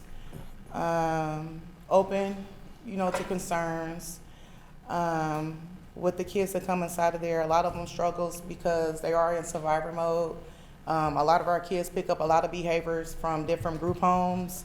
They learn from the girls that's inside of the group homes as well too. And it's different from us raising them from an infant to a toddler, to preteens and teenagers. These kids are coming inside of our homes with behaviors at the age of 11. So you have to start everything completely over. So we have to have structure, be firm with the kids as well too, when they come inside of the doors. And another thing, do not label them as group home kids. They do not like it, So label them as kids, use, when they see us, I kind of hide my name tag so they, won't think that they're in a group home because they do get picked on. I let the kids call me mom, they call us aunt, grandmother, and it helps them, feel more at home. So we do allow that, for our girls when they come inside of the home. And then also too, just building connection, with the girls as well too, or the boys. But I'm not sure about the boys because we don't have any boys. We only work with the girls, but this is what I'm seeing inside of here. Like for instance, I did have a girl that came to us before recently, and when I got her, I received a phone call like at 2:30 inside of the morning, and the kid had gotten an altercation inside of another group home, and the group home refused to pick her up. However, she was at the hospital, and they didn't have anywhere to place this youth. So I listened to her background. I kind of get like history of their medication. They try to see where they're, specifically at. And then when I went to go pick up the youth, she was there alone. No one was there with her. And I can, relate to that, because how would you feel if you're 11 years old inside of a hospital and no one's there, for you? You don't have any mom support, your caseworker's not there. No one's, there, so the kids are, scared, So she got in the car, we built our connection in the car, So now she has like a real strong respect connection with me. She still struggles with behaviors, but I'm teaching her how to respect elders, of saying yes ma'am, yes no. She is, disrespectful, so I am redirecting her of not being disrespectful and how to communicate, but this is stuff that she was not taught. So, you just have to be patient. In some group homes, they might, don't show that compassion. But I know when they walk through our doors, it's open. We treat them like family. I don't treat them like group home kids, and they're welcome to anything that we have inside of the home to provide for them. And this is how we're successful. I it's good to hear. Thank you. I gotta ask the transition coordinators now. I want to give them the full go-on experience. I hate for them to come and feel like I didn't have any questions for them. So, for you guys, can you just tell me how big is the transition coordinators team? I'm sorry, How big is your team? it's just us. That's for the whole district? Two of us, and we got the entire district. About how, Prepaid as well. about how many students do you guys service? We probably up to 200 plus now. So, and it keeps growing. Okay, I'm gonna ask you guys a similar question that I asked them. What feedback would you have for us as a Board of Education of how we can better support this team? I would say, one, I'm happy that we're here to be able to present to y'all and just talk to y'all. So maybe just, I don't know if y'all want to understand more, but hopefully want to understand more about, what we are doing, and things like that, so y'all can, understand. And I think that, don't know. Just be aware. Just be aware. And I would say as a district, we need to remove silos because they come in and this group may feel this way, or this group may feel that way. And I always say kids do a heart check at the door, so they know if you want to be bothered with them or not. So when we come in, we just want you to treat us like we here, we belong here. We're part of this new team that we're joining, this new family, so this new dynamic. And learn how to understand their traumas. Because a lot of times we punish, look for punitive instead of understanding. And we need to understand that these students that we're dealing with have had a tremendous amount of trauma in their life. And some of us wouldn't even be able to endure it. But because they are, and we say they're resilient, they're just surviving. And they survive in the way they know how. So when you get that acting out behavior, it's not because they just want to act out. It's a protective motive. I asked a student the other day, I said, why do you go out? Why do you think you be yelling and cussing at folks? What do you think that is? She said, it's to protect myself. Because I'd rather get them before they get me. So we have to really look at what we're dealing with here. We've got a lot of issues and we need more support for the students. We need more support for our staff to be able to deal with it. And then not only that, we need to be able to come together and have more conversations because these conversations should be normal. It shouldn't be uncomfortable to have. Amen. Okay, so I gotta dig deeper because you gave me two things to ask, two more questions with. You know, you in a safe-ish space, so when you say remove silos, I need you to give me more, like, tell me what you're speaking of. And then the follow-up, as you're thinking about that, since y'all teaming too, the staff support, what does that look like? Well, with silos, I'm looking at taking it, for instance, I'll send my little paragraph introducing the student. And that principal may weaponize that child, that information I gave them towards that child. So now that makes me not want to share that information, to tell that who's come to your building because I don't want that student affected by the information. I'm trying to tell you so that you can set things in place for the student, not to identify the student label. Another one, the silo of group home kids. They don't have a problem saying group home kids wherever you go. The teachers say it, the principals say it, the school staff say it, and they're students, like everybody else. Their whereabouts or where they live should not matter. They are students, and we need to label them as students. Okay. Part two of the question, you said staff support. What's that look like? I mean, you could just give us ideas. I'm not gonna say. Well, Gabrielle and I get together with the counselor. And the counselors are really good. They'll come in and they'll go over the routine with the students, ask any questions of what their needs are. We also connect with administrators. Those administrators that's available, we'll share that information with them. Some may not be available, so we'll talk to their assistants. We also connect with the nurse. So let the nurse know who's coming into their building, so then that way, whatever the nurse needs to get done, they're able to do it. The office staff, so they can greet the students coming in, and at the end I say, can you help us welcome such and such to your building? Or whatever their theme is for their building, I may say for that theme. And we also talk with the life coaches, so they're included in the conversation. So we try to build that staff so they have that wraparound service when they come in. Okay. My answer is simple. I need the teachers to respond to emails. I think that would help. That would help a lot. So. I have one more thing to say. Go ahead, hop on the mic. So when the kids come in with the IEP, the teachers are not reading the IEP, so they are not knowing what the kids' triggers or behaviors are, and I think that's a big concern. For one, I have kids that have safety plans of not being around sharp objects.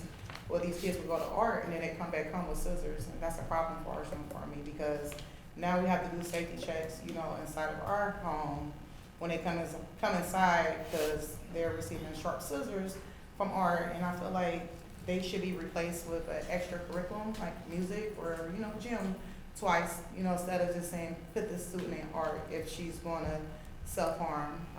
Another thing is, like, I provide pencils for certain students as well too. These are flexi pencils that we can give kids that then back and forth. Well, we'll give them to the students, and the students will come back with the regular pencils. These pencils are being broken.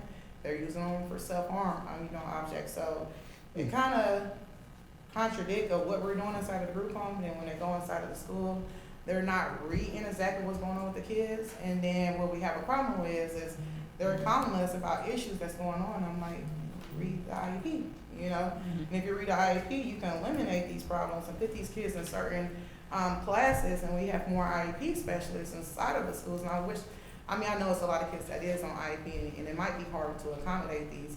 But what's happening inside the classrooms, you have other kids that's not on this IEP, and then they are going through the trauma as well too of distractions with the kids, and it's not compliant. And now you have kids that's not learning the proper way because you have disrupted kids. So I feel like if we can place these kids in certain classrooms or get the proper staff in here to help prepare for these kids, we probably might have like more of our kids doing better inside of the school environment. Well, thank you guys. I think you gave our team and Dr. Lawrence, I'm gonna go ahead and add that to your list of tasks. I seen you circling some stuff over there. There are some very actionable things that our team could look in, especially the welcoming part, the following up with the administrators to ensure that our teachers are responding to staff members. I mean, that's basic customer service right there, just decent to say received or got it or help you out. That's a good one. I would like to say that those are all things I knew. In fact, they're here because I was at their home. I was at the group home. I go to visit one group home per month. So it's not a mystery to me. I wanted you all to hear it. And so sometimes it's best for the public to hear it because when I respond, sometimes, let's just say when I respond, sometimes I'm glad folks got a chance to hear it. Thank you. Thank you guys for coming out. Thank you, Dr. Bailey. I would like to invite all you all to come and be a part of our Group Home Coalition that we have once a month. So you can be a part and understand what's going on. There's a Group Home Coalition if you all would like to send me your email and you can be a part of that. And also invite you all to our community conversation where we talk about. You don't have our email? Everybody else seemed to grab them. But thank you for them. Thank you so much, Miss Brittany. Thank you for you coming. I appreciate you. I think we Hold still have. on. How you gonna dismiss somebody? That was just her. That was just step 2 on something. Mr. Smith? I will start with Ms. Appleberry. Man, it's a lot of y'all around here. You know that? There's a lot of Appleberries out. Yes, that's my dad said. There's a lot of y'all, man. Jeez. So, what does that process look like for when you get a youngster in your home and you then put them into a school? What does that process look like for you? And if you could, how do you think it could be improved from what you're going through now and just that whole intake process? So the caseworker is usually the one that's supposed to sign up the kids up for school, but the fact that I like to be in the field and active with my kids that come inside of there, so I will come down. Once I receive the kid, I get all the kids' information. Now that we've been open for 3 years now, I have all the documentations that you guys have here, so I just get the information over to the caseworker to fill out. So by the time the kid comes in, inside of our program, we can just take action. When we come down here, bring all the information that it does, my ID, birth certificates, documentations, reports, documentations, and then we'll set up them to get enrolled inside of the school. Now, with the IEP kids, it takes a little bit longer because they have to find certain schools, accommodations. I try to stick majority of all my girls in Meadowdale High School just because of their programs, but sometimes it does not work, unfortunately for us. It's a great school. So a lot of our high schoolers, they get stuck at Thurgood Marshalls. And like I said, I did have a couple of incidents there at the school. One of them was they labeled them as a group home kid. And when they did do that with the group home kid, what happened was the kid became very angry inside of there. And it was like, she called me a group home kid. And I was like, okay, so I had to redirect that kid inside of there. And then another thing I do is I will reach out to Stephanie because she deals with the younger kids as well too. And then I'll let her know about what kid I have coming in, and then she will redirect me into which person I need to get in contact with, and then she will CC that person in the email. I don't really have really bad issues with the kids inside of the schools. It's just about when my kids are on IEPs that I kind of struggle personally with, and that's just because of they're not reading their paperwork when they receive the kids, and that's the biggest issue, because if you read the paperwork and you can prepare yourself for what you're dealing with, and 9 times out of 10 they don't read the paperwork. Okay. And then I know you talked about the student that was in ROTC. What does that look like for you and even some of the other people in the same field as you that you talk to, or in the same coalitions? How do you guys manage the young ones that try to get into extracurricular activities? So it's usually based on the kids. Once they go inside of the school, whatever you guys have to offer, the kids usually sign themselves up, and what they do is they bring the information back home to the group home. We'll look over it, and then we'll fill out the paperwork and then submit it back to the school. Mm-hmm.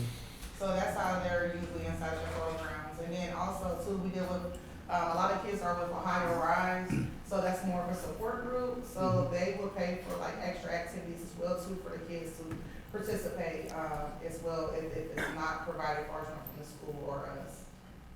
Oh, appreciate that. And I just want to say thank you for the work you do. Like, I mean, it's not a thing that's for the faint of heart, and it really is a labor of love if you're gonna do it right. Yeah, right. If you're really gonna do it right, then we can get in a whole other conversation another day about that. But so for our teams, what things do you see that could also be, how can I put it, used to help you with your caseload as well? So just recently, even though me and Ms. Charlotte are the only transition coordinators for the district, I know OEC has a transition coordinator, but the work that I believe that they do is different than me and Ms. Charlotte. However, we have a district leadership transition team, and we meet once a week, and we're able to talk about our students that are freshly enrolling into the district. So we do have extra support now. It's something new that we're doing. And they can come from a principal perspective, because some of the people on the district leadership team have been principals before. Who's on that team? Teachers, I'm sorry. Who's on that team? Ms. Minor is on the team, Chief Dooley is on the team, Mr. Simmons is on the team, and then we have a representative from OEC, Ms. Nikki Taylor is on the team, and Dr. Densmore is on the team. So we have some like extra support. It's not just me and Ms. Charlotte. We do the footwork, but we run things past them when there might be a specialty kid that is coming in, maybe a kid that's coming from residential, that we kind of need to look a little bit deeper and have some more eyes and a different lens and a different perspective about this student before we place them in the building. Okay, so then to follow up with that, what does the contact look like? Because you talked about who's on that team, and I get those are good names to have in there. Who are you speaking to directly in the building?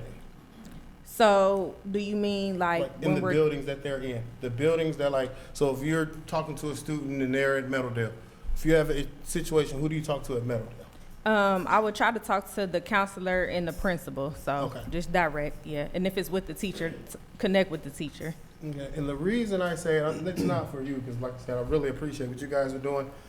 I think for me, Dr. Lawrence, what this really is highlighting more than anything is what Ms. Allen was saying, is that the silo piece. Like, we can look at this and say, these are kids who are from this kind of situation, these are kids who are in group homes, and I look at it in two ways. One, I do think labeling people, if we're gonna label people, we have to label the situations, not the child.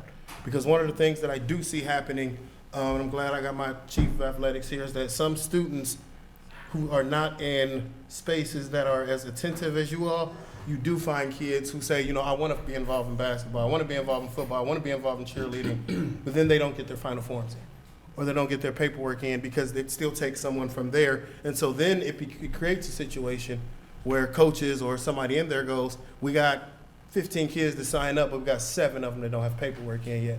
And then they'll say, where are they? And it's like, well, 6 of them are from group homes. And so now it's not, we have to work to not label the child, but label the situation they're in.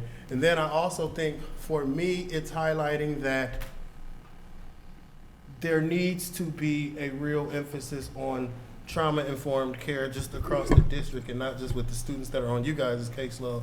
Because even if you look at like what you put down as the challenges, trauma, transitioning, academic, behavioral, system, social, emotional, and building trust, that's thousands and thousands and thousands of kids who were born and raised here in Dayton, Ohio, and still deal with that. And so now you get into situations where you have children that are in a love situation dealing with students who may not come from a situation where they're getting that same love, and now they're clashing. And that creates a separate silo. And so my question then for our team, and like Dr. Lawrence, while we have this amazing group that is working with this segment of students, how do we spread that? Because that same attentiveness needs to be placed on students no matter where they come from, because that's what we're seeing no matter what, because that's what life in Dayton, Ohio is just like, period, right now. So that is my request, I think, for us, is to really look at how do we, and I'd love to sit down with you guys and see, like, what are some of the things you're doing and how do we really extrapolate that? How do we really move that into a space where we're dealing with the fact that a lot of our children have that? And if we're not looking at it in the right way, we do create these silos and we create these negative impacts. And you create these things where then it goes out to the community, and then you have people go, I don't want to send my kids to Thurgood because that's where the group home kids go. I don't want to send my kids to Walkman or E.J. Brown because that's where the group home kids going to go. Instead of realizing that we're a city that has kids that are going through traumatic situations every day. So that is my request, is like, how do we formulate that across the district? How is that baked in? Because I think some of the things you guys are talking about that you're doing, creating relationships, even the conversation around, we talked about with AI around socio-emotional learning, like that should be baked in for what we do from a pre-K level. Like teaching children how to regulate themselves is a huge thing. That if we can do it when they're in first, second grade, it's a lot easier to do it than when they're 16, 17 years old. So I just want to say I appreciate what you guys are doing, and I want to turn that over to Dr. Lawrence and his team to see how can we really look at what is going on there and create that same kind of support system for all of our students. And I definitely will be in attendance. I will definitely come out to a round table, because I think that's another piece, is that we just have to change the narrative. We have to get more people in the room talking and seeing how do we help each other out.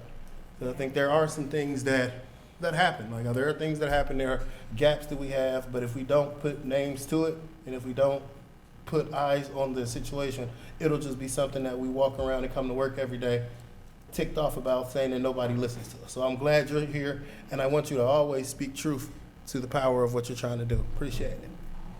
Mr. Walker. Oh, okay. Hey, good to see you. Thanks for coming out. So a few questions.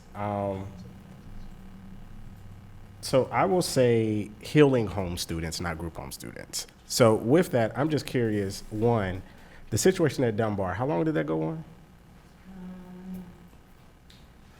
A year and a half. Wow, okay. She's been our trustee for 2.5 years, so this is her longest placement. Before she came to us, she bounced around from group home. So this is her longest stability. Was there meetings with admin team and district team regarding the situation that was reported? I'm just curious. No meetings. However, we did receive like calls from like the nurse. That was basically it. What I can say is, compared to like my own kids, I will receive calls, regarding if they're doing good or, how they're complying in school, their grades. We don't get that for group home kids.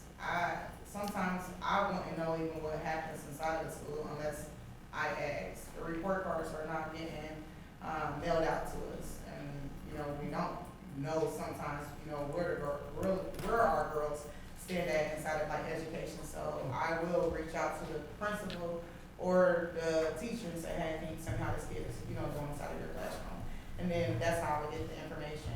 Some of the times we get information when they get suspended from school. Oh, here's the information provided of how well the school is students doing. So what I do is, hey, do you have some homework or some work inside of here that we can give the kids to give our students? If not, then we'll go out to like stores, Home Depot, dollar stores, and pick up like curricular activities, or Barcelona look up stuff on the internet and print them out to give to the girls while they are either suspended or suspended from school. Ms. To Britt, help these kids, you know. Ms. Brittany, do you have access to Hack Home Access Center? No. Okay. I do want you to know that apparently now we assign homework at all levels of the district, so. It was a video and a recording that went There was a out. video and a recording that went out that we now assign homework at all levels of the That's district, correct. so they should always have, though, the always have two who go homework. to school with us Okay. will have I homework. always have homework. Yeah, We got the message too. Did you get that Did you message? get that email? You didn't get that call? Oh, dang. In You gotta fact, make sure you're on Hey, the call list. I would say they could take my number off and put yours on anyway. in fact, there's somebody you should call if they don't. I do have another question about the Dunbar situation. Did that ever escalate past the building to the superintendent's office that you know of? No, it didn't. I just, like I said, I went into parent mode, so I was like, it's not good. School for her, I just pulled her out. So, and then Well, you and I talked about that when I was there. Next time, run up the ladder. So, and then I'm curious on even that piece. How does like this team work on like the first day for a student going into the building? So what they typically do is like the kids, when they get transition inside of our group home, or residential, or just place inside of there, we will receive a phone call or either one of them. And then they will meet with our students at the home, so now they lay eyes on their youth. And then the next day, they will be there with the student while they transition inside of the school, which I feel like it does help, because the kids a lot, they're scared, new environment, new school, they're not from the area. And I choose to get like kids from out of the counties, because when we get the kids from like Montgomery counties, it's a lot of family members that's inside of that area, and the kid tends to run. So you're not able to, give them that support that you can give the other kids from the other county. And I feel like, it does work, but it kind of, it help out for us a lot. Like, for instance, I have a kid right now, she is struggling from like suicidal ideations, and every time she goes to school, she either self-harm or she come up with a accusation of, hey, I need to get removed partially from the school and go to the hospital. So right now, we've been working with Ohio Rise, Princeton County, almost every week to try to build, find a perfect school for from this kid, with less students, so that's when they come in and say, hey, this is school, we're looking at this ratio, this is how many students is in this class, and we need to think about that. And then we'll discuss it, and then we'll move forward if we feel like it's possible for this kid to be achieved in that school environment. What's the like time frame of you like getting a student and then them getting enrolled in DPS and them actually starting school? It all depends. I mean, it has been sometimes that I signed a kid up before school had ended. I think she had 1 month at the school or 2 months at the school, and they totally forgot about her. Never contacted us until the school was over. And I'm like, school's over. What is the plan for us from here? Paperwork got lost. Like I said, we call and check and make sure that the paperwork is there. We have all the appropriate documents, and then whatever we don't need, we get it from the caseworker. So we're on top of it, just more so they the public is making sure they do what they do. Okay, and then last question for you as I jump over to the team. When a student, like when you get a new student to your healing home, what's like the general request for them with regards to, the district is now a CTE thing. Are they more interested in CTE, or is Thurgood, is that really the only place that they can go is Thurgood or Dunbar? They really don't give us, now with the elementary school, I do get a choice. Okay. But with the high school, I do not really get a choice. They kind of just go with Thurgood because of the area that we're located in. And if they disrupt from Thurgood, then they put them in, what was it, Cypress? Was it Cypress that one went to? It wasn't Cypress, think of it. Andrew Jackson or Mount Street? No, it's another high school. It's not Belmont. Then it was Belmont. Belmont. Yeah. Okay. Thank you. I appreciate it. And then to our team, since it's only 2 of you in the time frame of actually getting a student to their first day, how does that work with you all schedule? Is it more delayed because of like what your time frame looks like with the rest of your caseload, or how does that actually take place? Okay, so we have 72 hours to get our students in the building. So when they are enrolled, like today, what's today? Wednesday? Tuesday. So when a student might have been enrolled today, right? Our day 1 starts tomorrow. So we have 72 hours to enroll that student, meet with them, go see them, connect with the caseworker, review information. So it's 3 days. And then as far as our schedule, we just have to figure it out. You know, so if I have, sometimes me and Miss Charlotte and I, we split our caseload. So Miss Appleberry, this is one of Miss Charlotte's group homes that she worked with. And a couple of months ago, maybe a month ago, Miss Charlotte had 6 kids enrolling kind of on the same day at the same group home. So sometimes I say, hey, Miss Charlotte, you want to split it up? But because she has a rapport and a relationship with that group home, they know how they work and they know how she works. So she just has to figure it out. And sometimes the kids are spread out. So on the first day, if we do have 6 kids that are starting on the first day, we will pick the kid that we feel like needs the most support, because all of our buildings started at the same time. However, we may tell the kid, after I leave Wagaman, I'm coming over there, or, you know, I'm coming to Valerie, things like that. Somehow, some way, we are still doing a check-in with our kid on that first day. We just have to figure it out. Okay, and then since you're up here, I did have a question for you specifically. Okay. You said you were the juvenile justice liaison. Can you elaborate on that? Okay, so any student that is being released from our facilities here in Montgomery County, because it's easier for me to track them here in Montgomery County, so that's Cass, Nicholas, J. Care, the detention center. And when I say the detention center, those are the long-term students, so the students that have been there for 30-day plus. Sometimes it's hard to keep track of the students that are a revolving door. They go in every 5 days and things like that. So when they are in a placement, doing a program such as J-Care,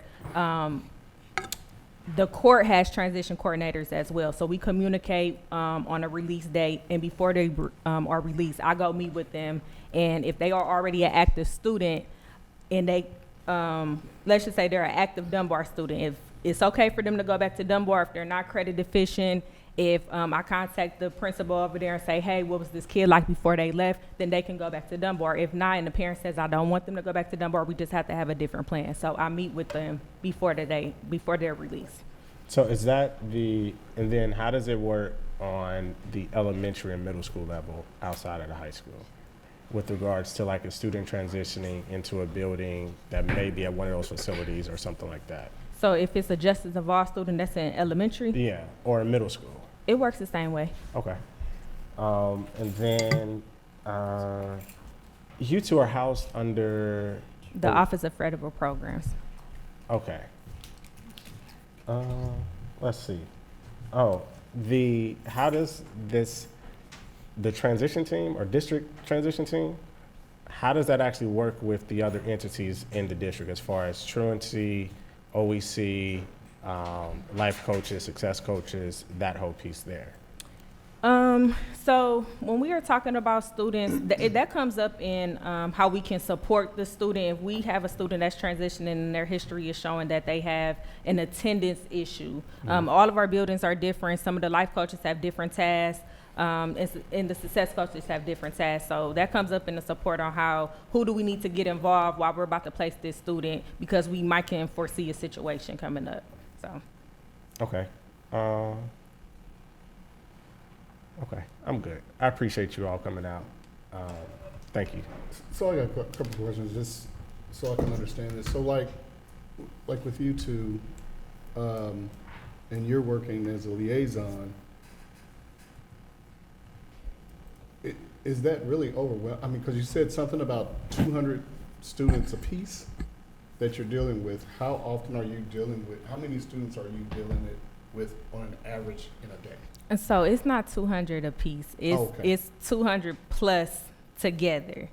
But we split it up. It can get overwhelming, but I think because we have been, we started July 2024. So now we have our families, I call them families, our families are understanding now, okay, we have to meet with the transition coordinator. So it's becoming easier when they're enrolling their students, even with the transition for the Justice Involved students. It's starting to become easier because we are being consistent. So we just communicate. If there's a family that neither one of us have worked with, me and Ms. Charlotte, we're in the office. You want to get them? You want to get them? So, we just split them up like that. Okay. And for you, like, how many people do you have on your staff that works in the house? It's a total of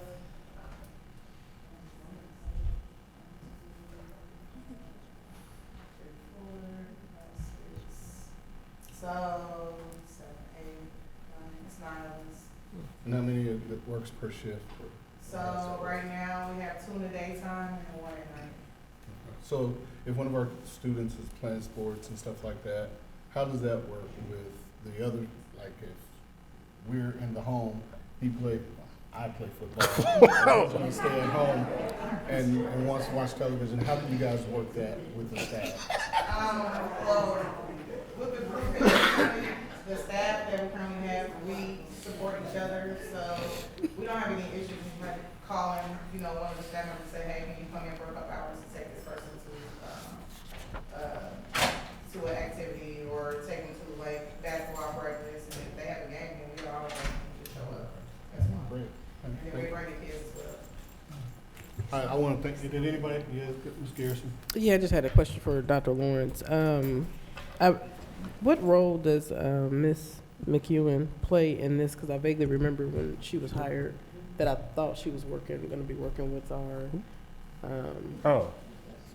I know she's here. I'm asking Dr. Lawrence the capacity in which she's helping to support this effort, because I vaguely remember when it was introduced that I thought she would also be assisting in some capacity with our group homes. Her role is to establish mentors for the 800 plus students that you saw that are in foster care, that are in group homes, or that are experiencing homelessness. So that's her role, to provide a mentor for each one of them. There happens to be some crossover. I don't know if they've met or talked yet. I know she's still getting her office squared away because she just got here. But absolutely, I would imagine that there will be. Okay, so then, she'll be working with the coordinators. Okay, I'm just trying to see the whole picture. Yep. So absolutely, and hopefully we'll get that email invite through Ms. Kidd for the coalition as well as the community conversations. Thank you, guys. Thank you. Oh, you got something else? Just curious, do you know how many group homes there are in Dayton that have students in Dayton Public? I think it's like 89.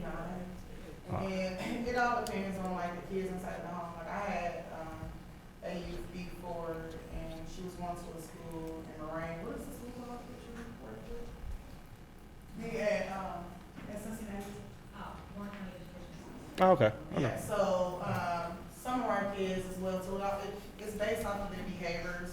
So once they come inside of Dayton Public, if they don't do well, what we do is all come up with a meeting, and then with the caseworker, and then we try to find, like I said, a school to help with the kid based on their IEP or behaviors that we have. Okay. Thank you. I appreciate it. Thank you. Thank you so much to the team.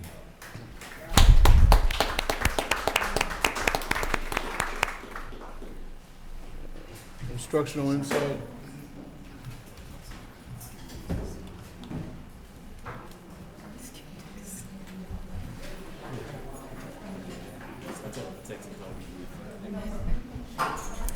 Well, good evening, everyone. We're here to do our elementary and secondary educational updates. We're going to be brief. I do have about 3 pages, but I'm going to kind of run through those. Belhaven and Valerie had author Isaiah Biller, author of The King and Me, come to their buildings to read to their students. That book is about a father and son meeting historical and current figures that inspired people around the world to reach their full potentials through determination, leadership, and confidence. And he's going to be speaking at a few other schools too. Cleveland, Fairview, Horace Mann, and Stivers School for the Arts all had students enter artwork into the GEM art competition. And each of these schools did have winners at the GEM Arts ceremony, so we want to celebrate our students from that competition. We've been talking about the 6th grade murals that 2 artists, Tiffany Clark and Chris Rowland, are doing at all of our elementaries. We are happy to say that Kemp and Rivers Edge are going to be the latest murals to be unveiled. Kemp is featuring their slogan of joy, happiness, smart success.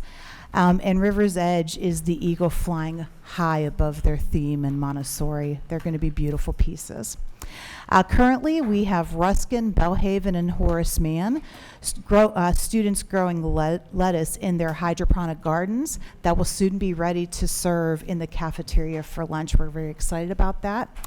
And DPS has 14 students that are going to be in the 2026 cohort 13 for College Promise, and they're going to be represented at the following both elementary and secondary schools. These are current 8th graders from Belmont, Charity Adams, E.J. Brown, International, Stivers, Wagaman, and Wright Brothers. So let's give a round of applause to those students that are going to be in College Promise.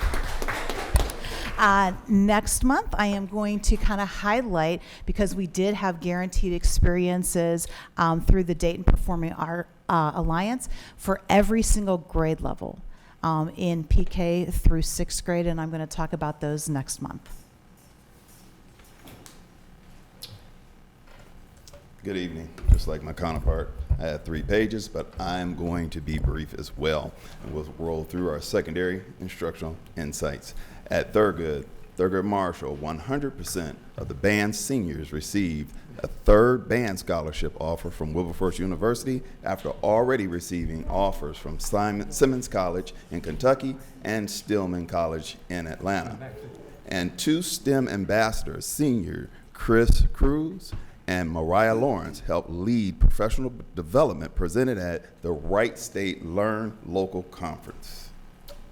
Ponus is celebrating major student success. Ponus is also sending 3 students from the business pathway to the BPA National Competition in Nashville this May. Their project is ranked 6th out of 200 entries. At Dunbar, freshmen will visit Central State University tomorrow as part of a college exposure experience, and also the debate team is off to a strong start, winning their first 2 debates of the season. Students at Edwin Joel Brown Middle School recently earned their Stop the Bleed certification. And through this training, students learn how to recognize life-threatening bleeding and respond quickly in an emergency, including 3 techniques used to control severe bleeding until professional help arrives.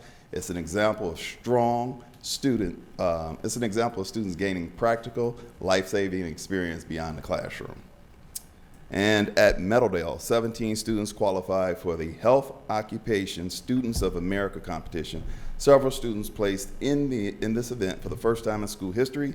These competitions are often dominated by programs from Miami Valley, Centerville, and Greene County. So their program also swept the surgical technology category as well. So, go Lions! To our students and their accomplishments. Dr. Bailey. Thank you. If I just may, since we putting out debate records, Charity Adams Middle School is also 2-0. Just want y'all to know that. Who's their coach? All right. Dr. Benson Taylor. And I'm the coach. All right, thank you. Hearing from the bargaining units. Anyone? There's no one here. I'll wait on Mr. Fraha. You got 4 people. Joe got the paper. Okay. There's 4 people. I need to read that first name. Dr. Chad Sloth. I do not see him. Going twice. All right. Next. Rachel Carlet. Once. Going twice. Braylon Davis.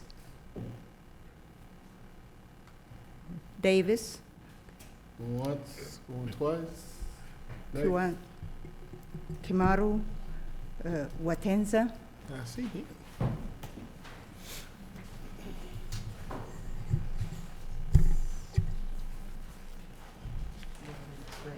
Before you start, Mr. Watenza. Oh, I'm so sorry.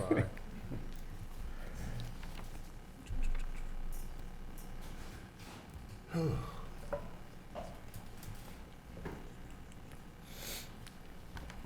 right. The public is invited to attend board meetings and, no, wait a minute. And just number 7. 7. Please limit your remarks to 3 minutes. The president has the discretion to extend the time. When your time is up, you are to stop speaking. It is inappropriate to address any matter involving pending disputes, grievances under a labor agreement, disciplinary actions involving an employee or a student, ongoing labor negotiations, concerns, or matters that have already been settled, and or any matter which because of its nature is deemed appropriate to be discussed in executive session. The purpose of the public hearing portion of the meeting is for members of the public to express viewpoints and public concerns. You have 3 minutes, sir. Now? Yes, sir. Okay, I am Kimaru Watenza. I'm a retired teacher, and when I was teaching at Kaiser, we had changed classes, and one of the girls in my homeroom came back from Bonnie Porter's class, and she was crying duck tears. So I asked her what was wrong, and she told me she had been sexually molested in Miss Porter's class. And so I asked her, what did Miss Porter do? And she said, Miss Porter said she didn't see it. So I asked her, well, go tell Mr. Fowler, because James Fowler was the principal, and she said, I already told him. And he said that he was gonna investigate it. So I asked her then, did you tell your mother? She said, yes, I told my mother. She called Mr. Fowler.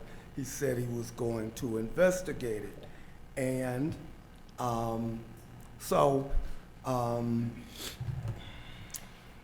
she told me that Mr. Fowler had called her mother and told her mother that nothing had happened and the girl had made it up. So I called out 5 students in that class, one at a time, and I asked them what had happened. And every one of them told me the same story. The girl had been molested in the classroom. And they told me what the boy had done to her. And they all saw it. So I called the girl's mother. Her name's Terica Fuller. And I only mention her name because I'm a writer. And I've written about this publicly before. But before I mentioned her name publicly, I called her and asked her. You have if I 1 could. minute. And she said, yes, I could mention her name. So,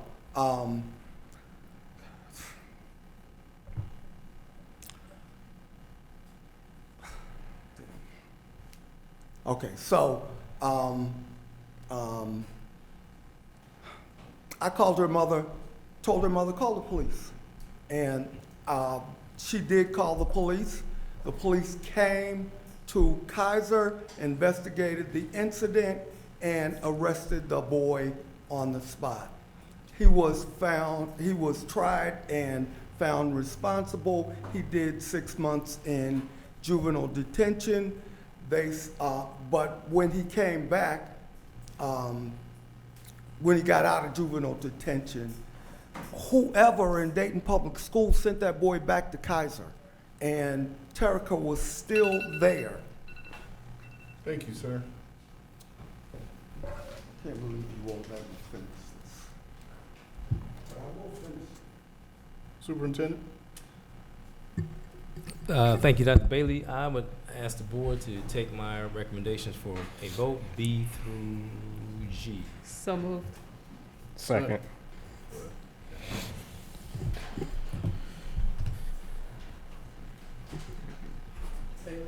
Yeah, questions too. Yeah, moved by Dr. Goodwine, second by. Yeah. Yeah, tell Hubert. Oh, I'm sorry. Moved by Dr. Goodwine, second by myself. Ms. Garrison and Smith had questions. And questions? Mr. Smith? Dr. Goodwine was first, I think. Oh, now y'all say she was. Yeah, that's right. Go ahead. Dr. Goodwine. Okay, it's a couple I want to pull because I have some budgetary questions. Looking at the budget sheet, these are we're over budget on bus pairs, bus drivers. And I mean, my question is kind of, how does this affect us if we approve these items? And why haven't we adjusted the budget to match where the new need is versus continuing to stay, show that we're over? So that Treasury or someone from the Business Service Division. So D, 11, 12, 14, 15, 16, 17, and 18 are over budget. So for the, we moved roughly 500,000 from our subline to our actual FTEs for drivers.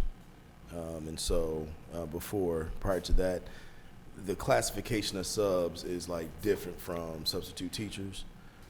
So all we did was, again, move the sub funds, substitute drivers, and their natural progression has become permanent. So that chunk of funding got moved over. So I'd have to get let me clarify.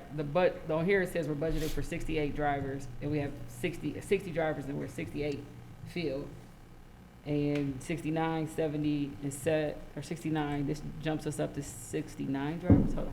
Oh, sorry, 130, then 134. Bus pairs. Pairs is the first number of 60, and then we're going up to 71 bus pairs. Drivers, we're budgeted for 130, and this jumps us to 134. And my question is just, if you guys have adjusted your budget, why haven't we adjusted the actual budget so it doesn't show that we're approving something over what you guys have had? So, can I just say, Mr. Riley explained this somewhat to me, and Andrew. I think that with this report, it shows budgeted and field, but I think it's another part that classifies those that are out on leave or something like that. David, is that right? Or am I? Okay. So it's it shows a budgeted number, but it does not take in, the report that's ran does not take in those ones that are on medical leave or some other leave or something like that. Yeah, they're Can still Mr. over Riley budget. just come and explain it? Right, we still over budget because we're still paying those individuals if they're on some type of leave. Are they not paid? I mean, again, I just want to know why we help adjust the number itself. Yeah, no, see, so the year to date shows 1.9, but then the amount budgeted shows 2.5. I'm just looking at positions in field. I'm just asking, why won't they just adjust? So can Mr. Riley come up and They're explain? hiring, Hey, this is the question I had last month. So I mean, just adjust it. Yeah, I think you're talking about two separate issues, though. The report that did not at the time take into consideration leaves, people on leave. But as far as you're concerned, I think what Dr. Jones just tried to explain is that they were budgeted for a specific amount of FTEs, but because I guess they needed to hire some more individuals, they had to move some money around. So the budget is there, but at the beginning of the year, they just didn't budget for that many positions at the time. Does that make sense? I understand that. My question is, why don't you request, because we make adjustments to the permanent budget, why won't we just make an adjustment? Oh, I'm sorry. I'm not exactly sure of that. That's my question. Okay. All right. Yeah, I can find that out for you. Right. Because let's make that adjustment to make that happen if this is where we are now versus us showing that we're continuing Yeah, I can find that out to for go you. above our budget. All right. So that's that one. And then E5 and E6, it shows not available budget for positions. And Dr. Lawrence, I know we briefly talked about this, but I can't find these positions in our system.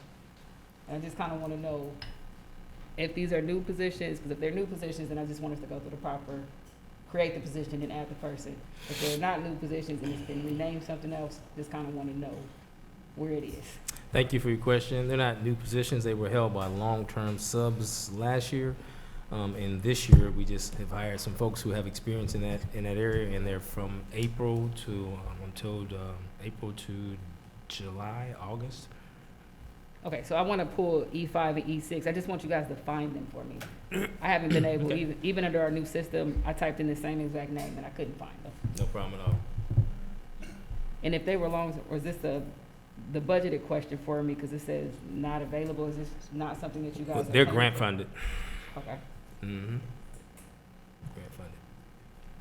All right, so that is all I had. And then also, can I vote on A separately, or B separately?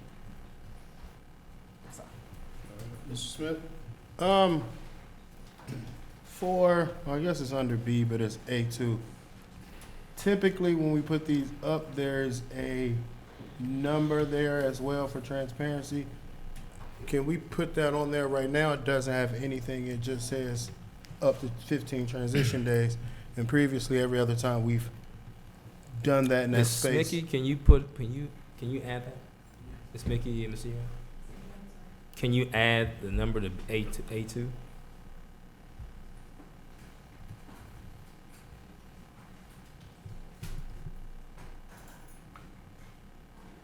We've only done this one other time, right?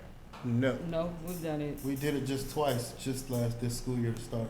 The two principals, Ponus Two and Ponus and Stivers. Oh, that's right. Okay. And then we did it with Did for Dr. Davis when she came? When she came as well.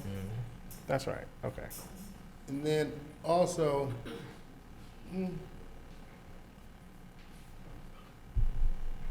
so in that role, we would be still then paying somebody to be in that role while paying the new person to come in to get ready to be in that role, correct?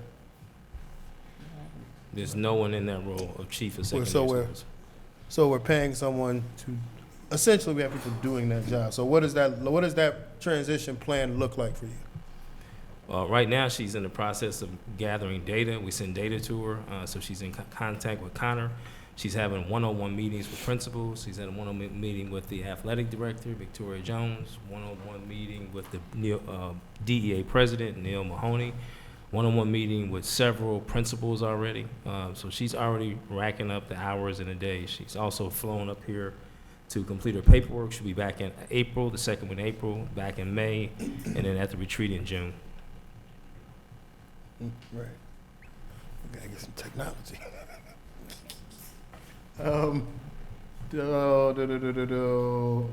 Ms. Garrison can go because I lost my place.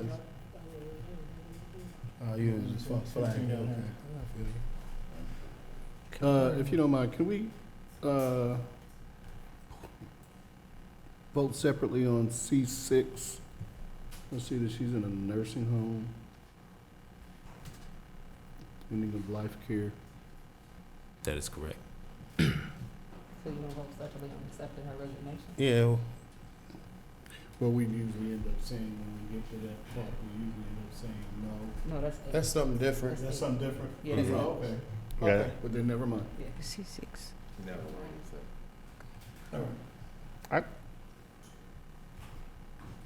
Okay. So I do.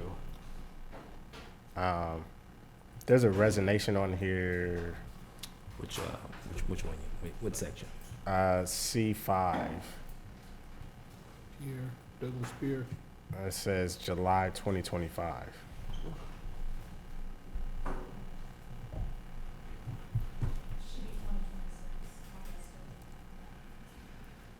Thank you. And then the other one was, where did it go?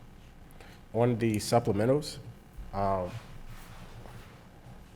those say August and July dates 2025 as well, and the December date. So I think they're going to be prorated because they're replacing that. So my question would be, has these positions been filled already? Has anything been paid out that now we have to go out and? There's a few things going on with the supplementals this week. So we have some switches happening. Miss Arts is going to be switching, as you can see. Let's see. She's doing the club advisor, so she'll be switching with Ms. Hudson, who did not do any of the previous work. Okay. And then we'll skip Lori for just a minute. Chase McKenzie is switching, he's doing what? The Math Olympics. He's switching with Marcus Smith. Marcus Smith didn't complete the work. He had a location transfer. So we're just replacing that one. And then the cluster leader for Ms. Roton, she is, she's doing the second half of the school year. Mr. Bailey did the first 2 semesters, so she's tapping in doing the second 2 semesters. He resigned out of that supplemental. For Ms. Lori, that was a true error. That was something that we missed. It was brought to our attention that we missed back when they did the summer supplemental stuff. So we did her summer one, but we missed her one for the school year, so we're trying to make that right now on this personnel agenda. All right, I appreciate the explanation. Miss Mickey, before you go. Dang, I should have left you alone.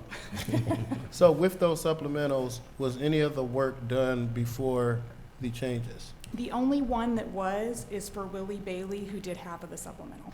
So then with that, are we putting And I did clarify that, I did clarify that with the building principal. The people that we're putting in place of the ones that we're onboarding have been completing the work all year. Okay. Yeah. Appreciate it. Yeah, no problem. Anything else? Call for the vote. Call for vote. Okay. And this is the first one. Which vote are we doing? President Bailey?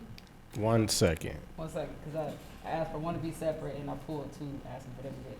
Is this the vote with the first 2 pulled or is it with A With the separate? first 2 pulled. Okay. So And A is separate. That's This what is I everything said. but the first 2. The first. Everything except for A B1 and B2. E5 and E6. Right. Okay, so B5 and B6. And A. And All right. A. It says A1 and A2, but it's D. Under B. It's under It's- B. it's under up B. there It's now. under B. Okay, it's B now. So everything Yeah. except for D. And Okay. E5 and E6. Okay. President Bailey? Yes. Dr. Goodwin? Yes. Mr. Lacy? Yes. Mr. Smith? Abstain. Ms. Reiner? Yes. Mr. Walker? yes. Ms. Garrison? Yes. 6 yeses, 1 abstain. And now we're voting on B1 and 2. Yes.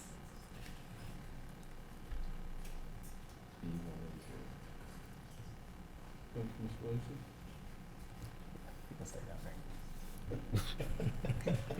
President Bailey? Yes.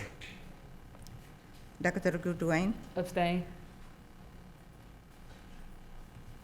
Mr. Smith? Abstain. Ms. Reinhardt? Yes. Mr. Walker? Yes. Ms. Garrison?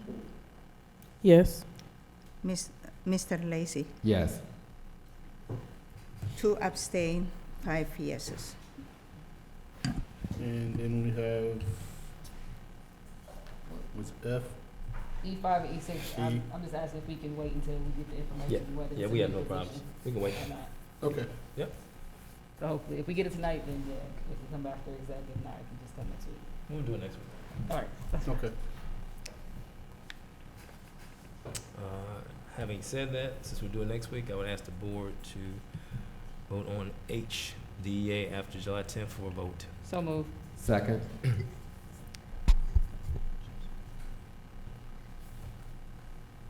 President Bailey? Yes. No. Dr. Goodwin? No. Mr. Lacy? No. Mr. Smith? Yes. Ms. Wait, Reinhardt? no. No. Dr. Bailey is a no as well. It is. Dr. Bailey is a no? Yes. Thank you. I was gonna come back after they finish. Okay. Ms. Reinhardt? No. Mr. Walker? Yes. Ms. Garrison? Abstain. Abstain. 5 noes, 1 yes, 1 abstain.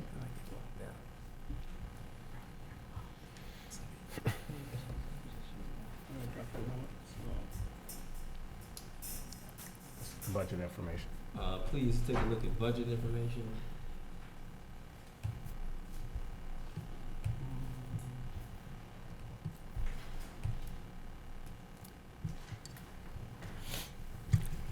Questions or concerns? Already addressed them. Thank you. Anybody else need more time? Nah, we good. Dr. Bailey, I've asked the board to review my recommendations for contracts, contract services, and staff travel all at the same time, and we'll take questions.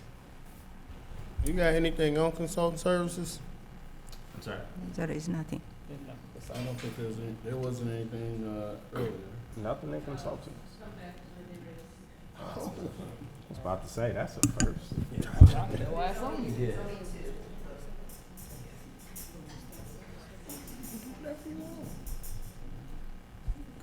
Any questions or concerns on the A and C? These are all for review, correct? Yep.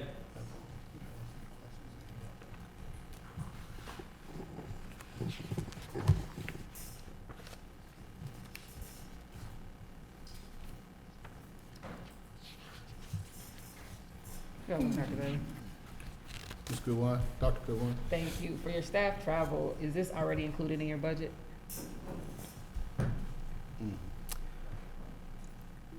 We have a Title II budget, and so that's delegated for the entire district, so it's a budget for everyone, not just mine, not just me. So it is included in the budget, or no? Yes, no answer for me on this. Yes. Okay. How about that? Yes. And can I just get and for the entire board, just to know where these individuals are with their travel for the year? Just how much we've invested? Absolutely. I think we talked about that earlier. I'm sorry? It's in my email? Got it. Send it to you. It's all of Send it. it to you tonight.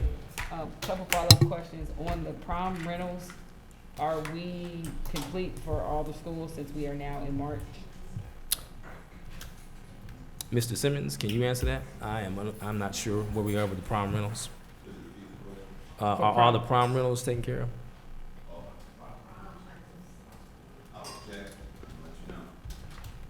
For those who can't hear him in the back, he would check and let Yes. us know. He's going to check on the prom rental venues.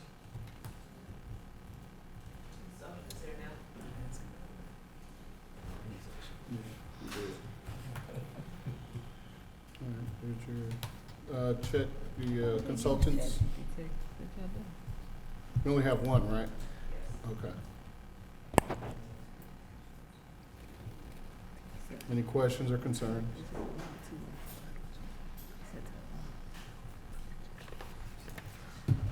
Actually, if I may, Mr. President. Yes, ma'am. I'm glad to see that we are doing ACT prep programming for Dunbar. I want to make sure that we are doing it for all the schools. Is there a reason why just Dunbar is listed on here?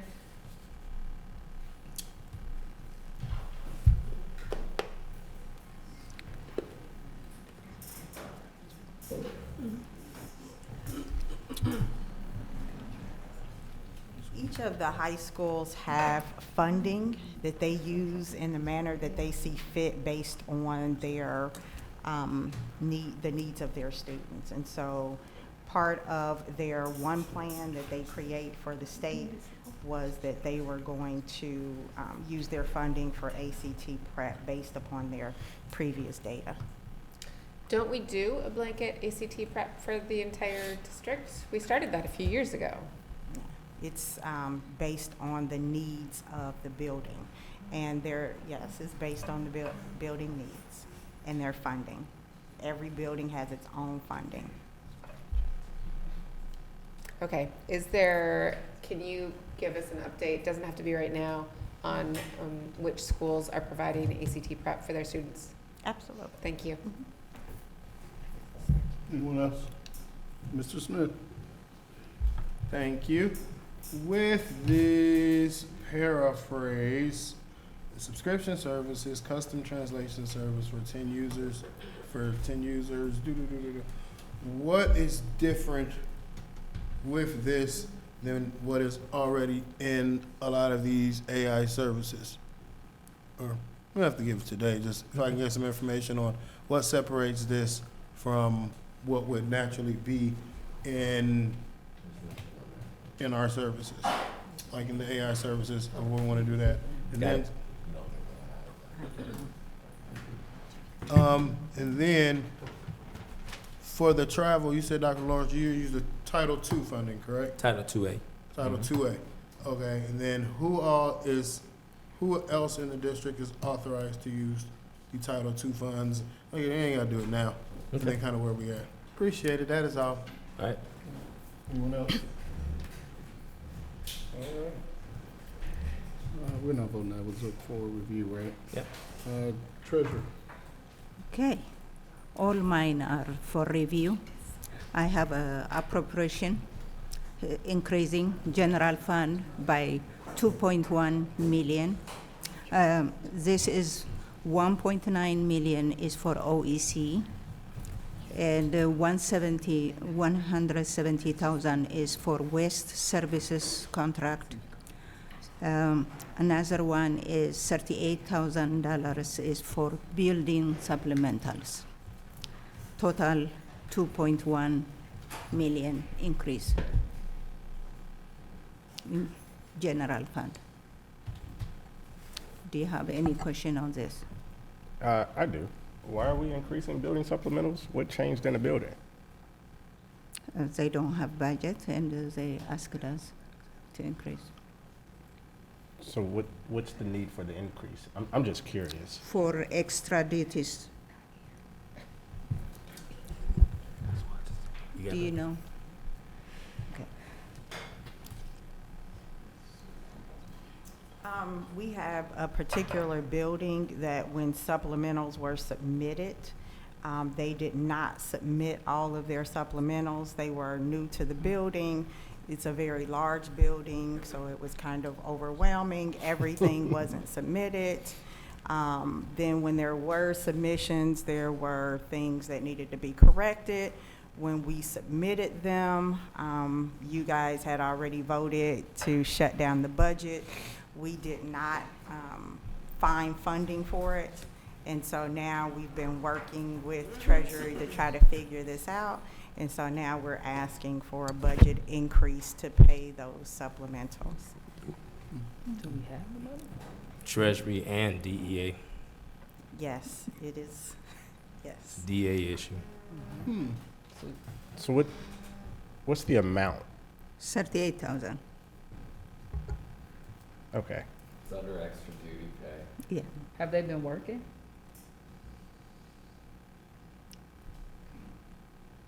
Probably.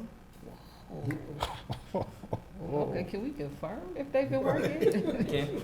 Right, because, I mean, you guys are asking us to increase the budget after the fact due to human errors, and we don't know if they've been working or not.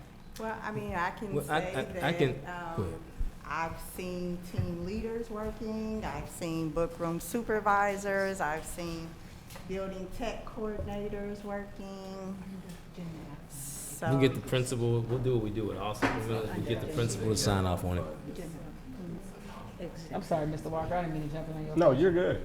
Okay, can I jump in one more time? So where did the money come from? The money that they're requesting, Where do we take it from to put here? You know, our money just doesn't fall out of places. What are we giving up? I think they said out of general fund. That's what I'm just trying to find out. They having a meeting. They gonna get back to me. Yeah.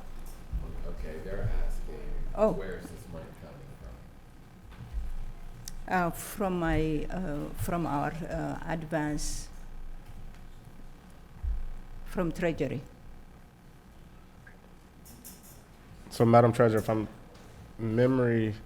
Treasury is the holder of Advances. advances, and then it advances out to those departments, and then when the money is paid back, it goes back into general fund? Or it goes back into the advanced out fund? Where's the payback come from? It comes, this one is not. This is, it doesn't come back. Okay. Increase to Yeah. the budget. So is it from the reserves? Is this from our reserves, Madam Treasurer? Yes. Yeah, the increase? reserve for advance. Look, she's could obey the advances in ahead of things like this, is what she said. Yeah, if we advance to grant funds, they can, when they receive the money, they pay us. But this one is, they cannot pay it. They don't have the budget. So that is within our reserves. The reserve is eating it. So You're looking out for education. Yes. I got a budget. So what? Okay, so yours, I'm not really, I don't want to say I'm not really interested in yours as much. I'm really interested in the 1.9 million in OEC increase. Like that one is. Why you asking me for that? Because I thought she was supervisor. What is it? Yeah. You know when you ask that? So my question, then it can be an email back, the increase, and I think it's really this stepping stone contracts, which I thought we had a discussion about before, or what the plan is for that moving forward. Dr. Jones increased by $170,000 for waste services. Where's that coming from? It says increase facilities by $170,000 for waste services contract. What's the reason for the increase?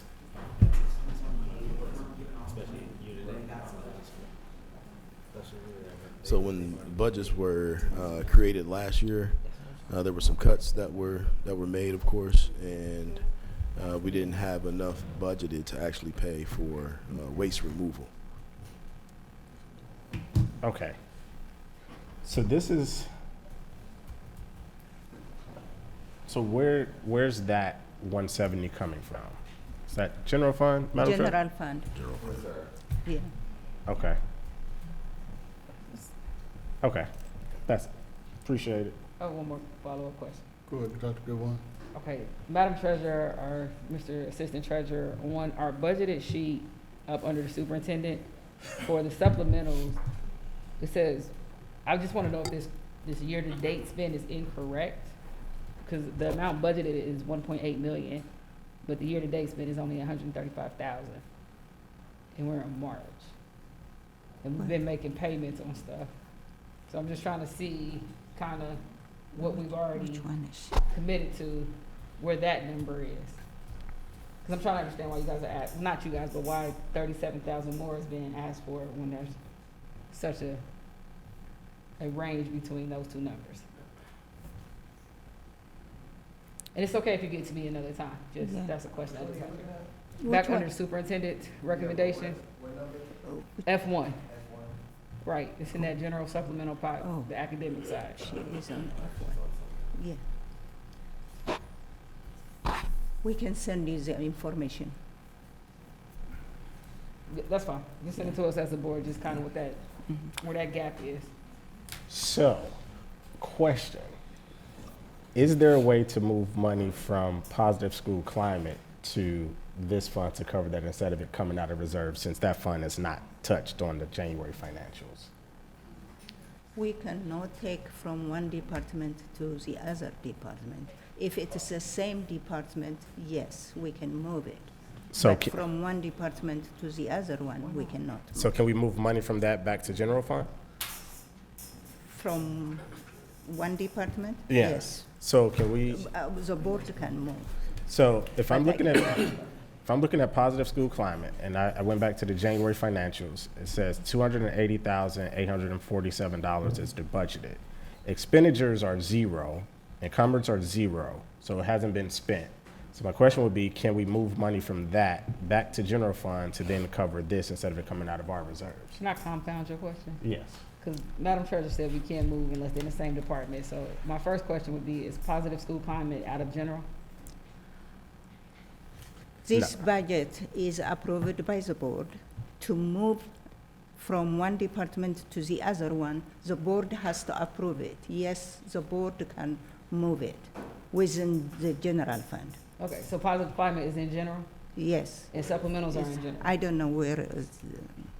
in That's this the question, one. where the This supplemental thing is is coming looking out. to see what it's all made up out of. That's the biggest thing. That's up to the board. So I would say the request, because we're not voting on this tonight, would be if there are items, to Mr. Walker's point, if there's some line items that's not out of the reserve that you guys haven't used and you don't plan to use in March, why don't we transfer that in there if it is general fund? I do understand if it's not, but yeah, putting that request in front of us. Especially because you guys keep telling us about our finances. Yeah, there's no other way to walk through the hall but hitting the elevator You just button. go that way or you go all. Or you hit that A button. lot of people didn't know that it's a door back there, so. Yeah, We can okay. move. That's all I had, thank you. All right, that's all I got. She wants you to look into that. Yeah. See if we can do this. Yeah. See what's We, there. we have to discuss with the department and the board can move it. Okay, can you guys get together for the With next the meeting? board approval. I cannot move it myself without the board approval, but with the board approval, I can. Yes, okay, so my request is for Dr. Lawrence and his team to look at those funds and see where else can money be pulled from that's not allocated this year that we could then allocate to this instead of it coming out of our reserve. And then would that recommendation come from the treasurer or the superintendent if they've identified that for us to vote on? I think it's an opportunity for them to collaborate. Sounds great. Okay. Thank you. Okay, Let's move on. thank you. Okay, the next one I have is advances. We are advancing from general fund to the grant fund, which is $524, $106,000. And it is going to get paid when we receive the money.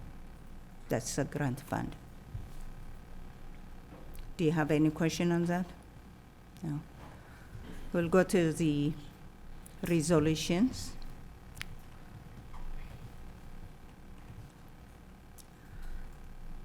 Okay.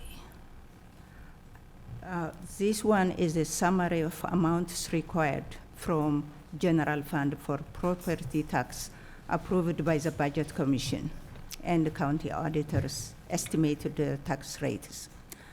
This one is the estimated tax revenue we're going to get for next year.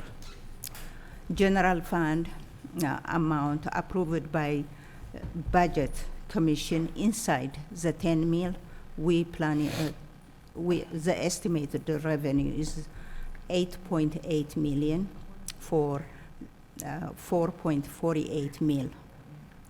General fund, 70.8 million for 63.07 mils. Bond retirement fund, 12.8 million. The meal is 5.86. Classroom facilities and permanent improvement, 761,800 each for 0.5 mil each. The total amount, estimated amount is going to be 94.0 million. That's what the estimated revenue from taxes is. Do you have any question on this?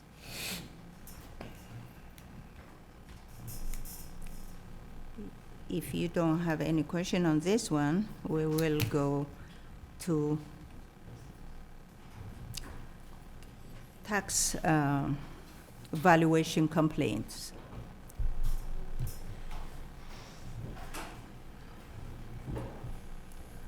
This resolution is, I can read one, but all the resolutions are the same but different properties. The one I can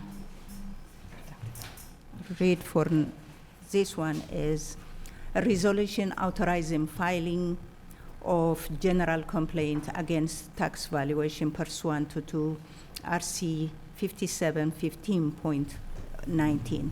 Whereas on July 21st, 2022, the Ohio General Assembly amended RC 5715.19 to require Board of Education to pass a resolution authorizing the filing of original complaints against violation under the statutes, whereas the board intends to file a general original complaint against violation pursuant to RC 5715-19 against the following property: 7 Toller Avenue, Montgomery County Auditor, parcel numbers E20-24304.0042 and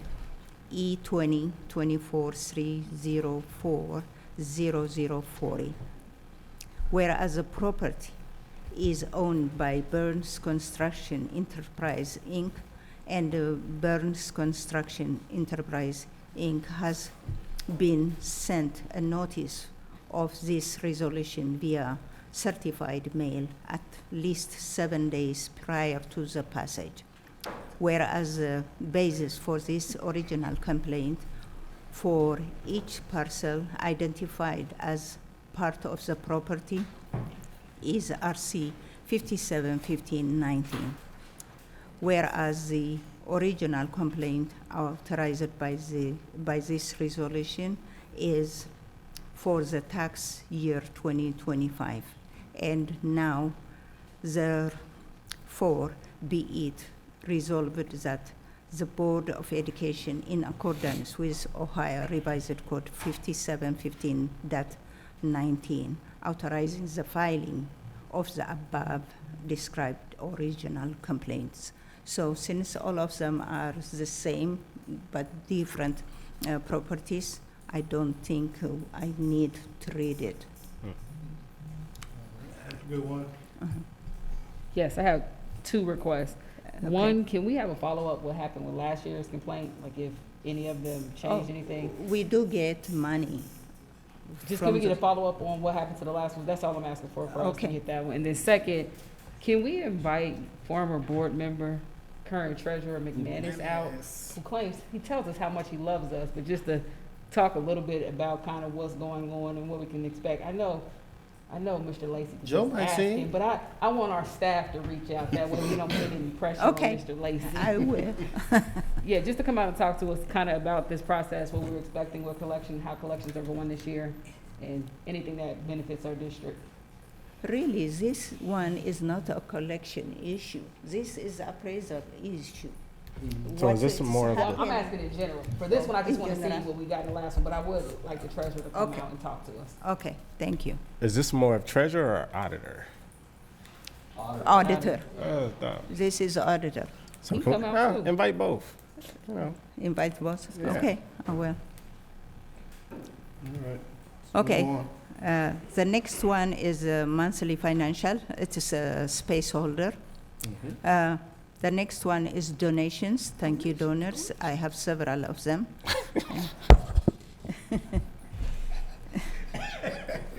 What? Mr. Smith, it was something Mr. Smith did. No, it's wrong. I'm immature. Okay. Do you have any questions on donations? No, ma'am. Okay. I did Okay. on the donation one. If Chief Jones would like to elaborate on the Cincinnati Bengals. You know, since you're still here with us at 8:30 at night. I'm not a Bengals fan, but I did wear a color today that kind of signifies.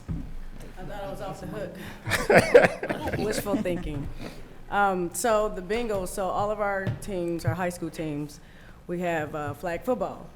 So the Bengals, they've been doing it for a while with assisting other schools, and we have the opportunity of, they basically donated some uniforms, and we have to play at least 10 games, which we're on track for that. And at the end, we get to participate in a tournament, and we actually get to play on the Cincinnati Bengals field. So our coaches and our students are very excited about that, and hopefully we can go make some noise. But that's where those donations came from, so. Appreciate it. I don't believe in hopefully. We're gonna make noise. Your mic is not on, sir. Get them together. Move on. Okay, next one is approval of the minutes, February 3rd, February 10th, February 17th, February 18th, February 21, February 23rd, February 25th. I don't think you'll have a question on this one. I'll move to purchase requisitions. These purchase requisitions are from different departments. Let's look together and if you have any question, we'll answer.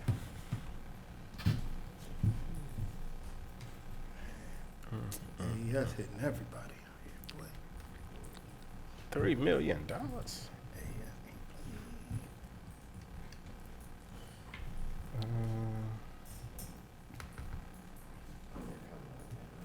Mhm.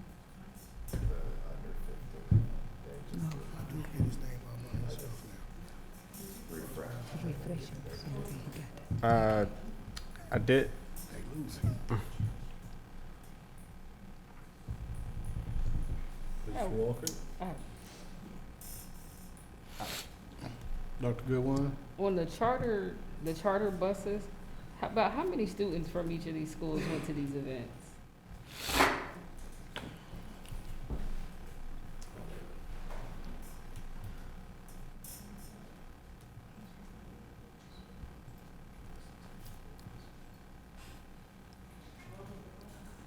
For the How many charter, kids be how on the many charter students were buses? on the charter buses for each of the charter events that we What kind have of on? charters? Is that the under 15? Yes, this is under 15.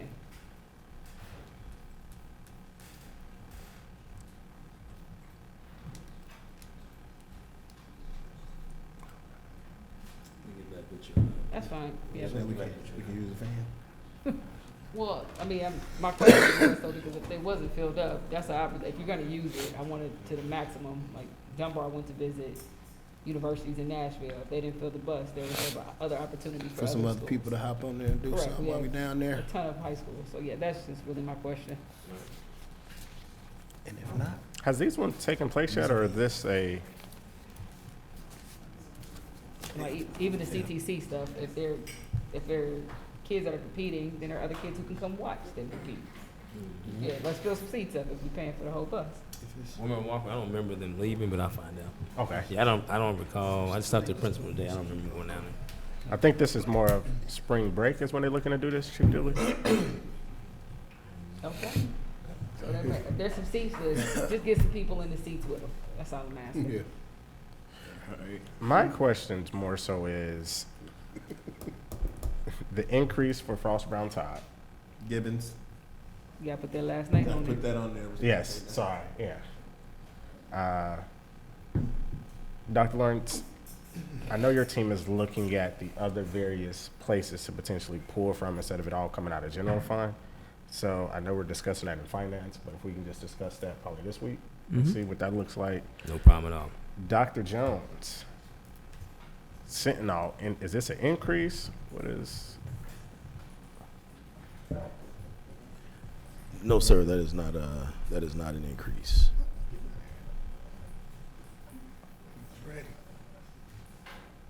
No, that is roughly half the renewal for the year. With the way it was originally created, the contract, and where it falls on the budget cycle. So that's 6 months, and here after, I think it'll be probably July, August, you might see another 6 months, which will be the final portion of their 3-year contract. So this take that final one, take it until December. Would take it until roughly March, once it's all said and done. The way they bill. March of next year. Yes. March of next year is when the 3 years is. Okay, and there was another one that I had. Okay, not for you all, I don't think. Mine is more so, actually, no, it was for Dr. Jones.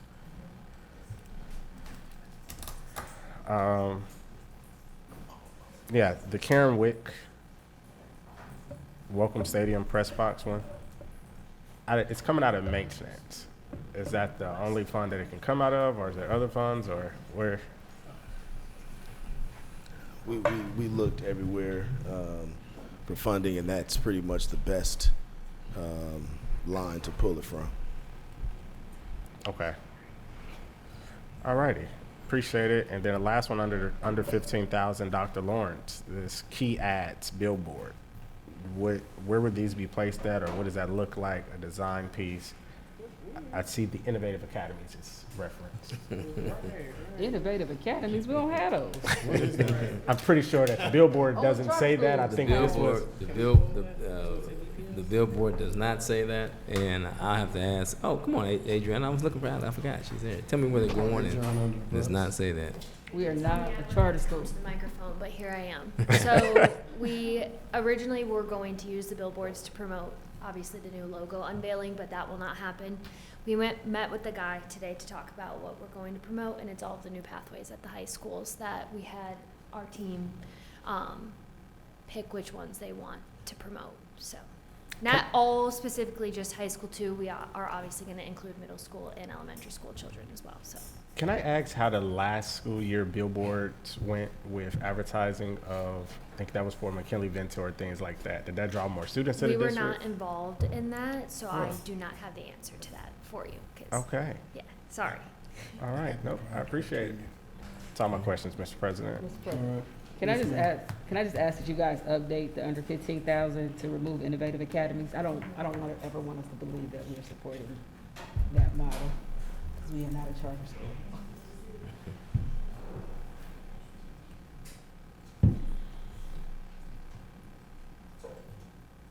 Yeah, Dr. Jones got stuff too. Oh yeah. Okay. All right.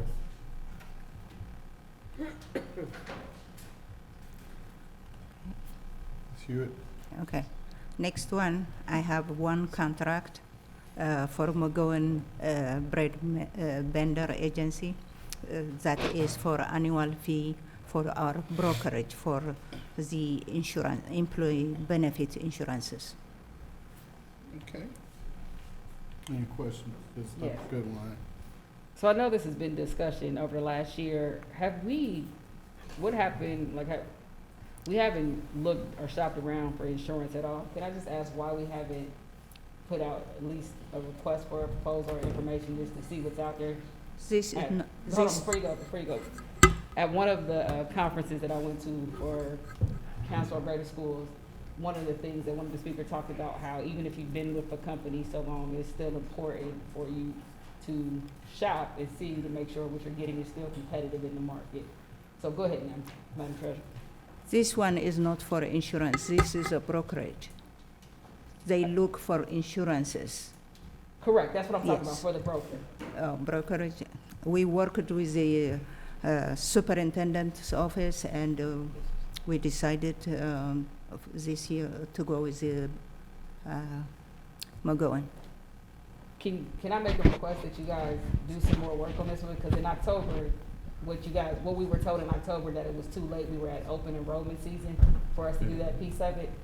So I get if they're the best broker for us, but I just want to know that you guys looked in that piece to make sure that we were still getting, again, a competitive thing. So that's just my request to send back to make sure, talk to someone else too in that piece.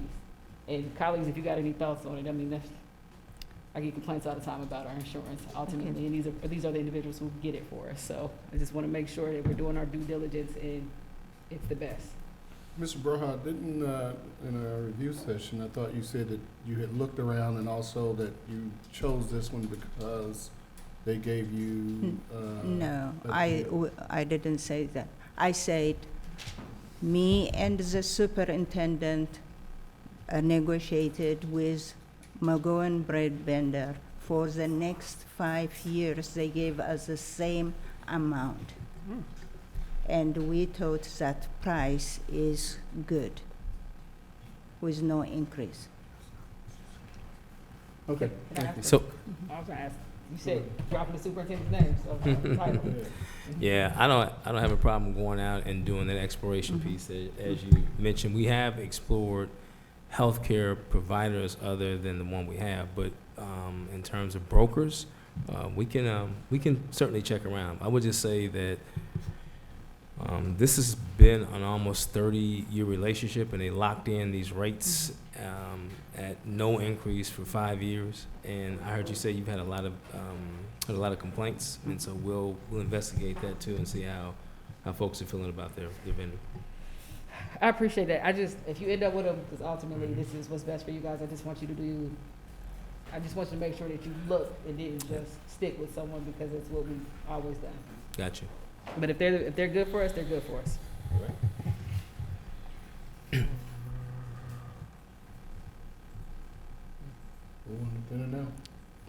Okay. Yeah, we have one Zenny now. Oh. Okay. Let's look at it, and this Should is. be 3. Yes. This is from several departments, so if you have any question, we will answer.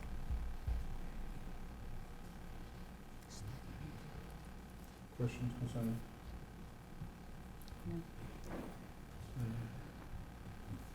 That's it for me. Thank you. Dr. Goodwin, did you want to make your motion? No, that was just a request offline. Nothing to do with this today. Gotcha. Business manager?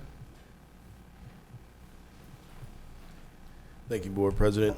We have 2 contracts for review, one with the City of Kettering and the other with Triple J's Snack Services. Why are we paying Kettering? Why are we paying Kettering to use the field? Because ours are not good. For baseball, Stivers baseball. So Stivers in the city of Dayton to Kettering. Which one is closer? It's close. It's I probably mean- closer to. And availability. Does the city not have any fields that we can? So the city is somewhat limited to a few fields. I know that right now Thurgood will be using Princeton. Princeton's in the process of having the field dragged and everything. But yeah, there's limited space in baseball in Dayton. Kettering is softball. Okay. City don't have baseball fields no more. They don't, but can I offer if your team could reach out to maybe the Cincinnati Reds and see if they're still doing community grants for baseball fields and things like that. I do know that is something that the Reds typically do every year, and the gentleman there, I think I have his contact details, I'll forward it over Charlie and see if that can be something that you all can look at for some field space in Dayton. Most definitely, yes, sir. What about the field over at UD, the UD field? The UD field?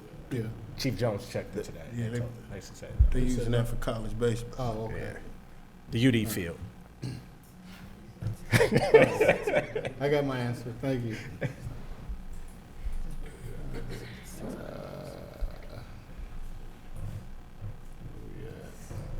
Policy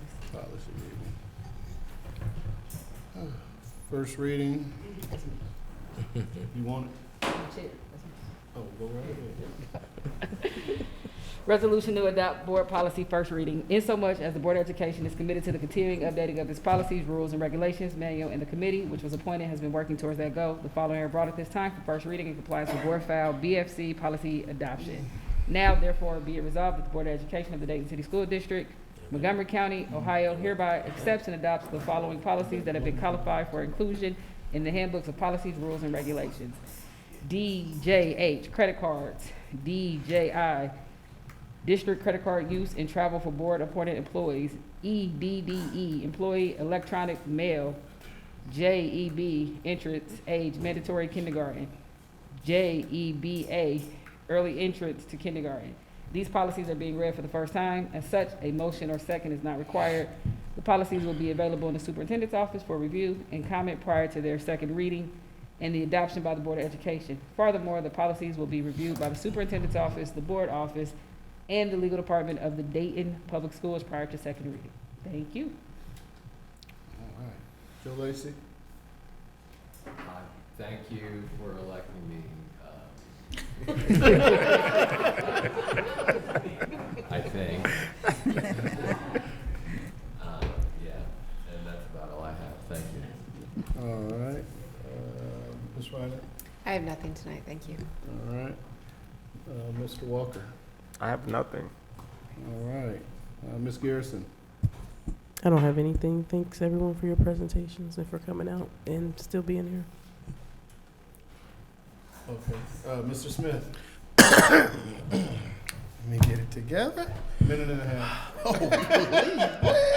please, I'm out here. No, I just want to say I appreciate everybody for sticking it with us, sticking it out with us. Big pause. See what I got to work with? But appreciate all of you guys. A lot of good questions, a lot of good conversations, a lot of good homework for us as a board as well with our teams and things to take back to our committees. I will say I love the work that's been going on in our committees. Want to shout out the operations. Oh man, a whole bunch of them. I can't even name who I was there, but recently I was able to join them on a walkthrough on an event that they've been working on.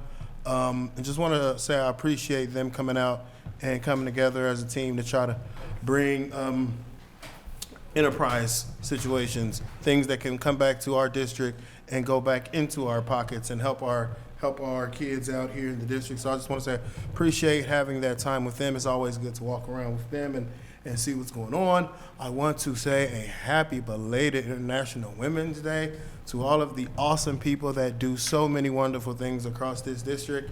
And knowing that this is Women's History Month, please get out here and educate yourselves not on the history of what has gone on, not only in education, but in our community, but meet somebody who is making history every day. And that is all I have. Keep the main thing the main thing. Good evening. Thank you. Can I clarify real quick? You said nothing. Dr. Goodwine? It's not our pockets, it's the district pockets. When I say R, I say the district. We part of the district. Hey, Eileen ain't here, but I don't want Oh, yeah, you know, news article right, later. my coffers. Dr. Goodwine? I want to remind everyone to mark out the 19th next week, 5 p.m. from 5 p.m. to 6 p.m. It is the final regular season debate at Ponit, so you can pop in and out of rooms. I'm going to remind you again next week.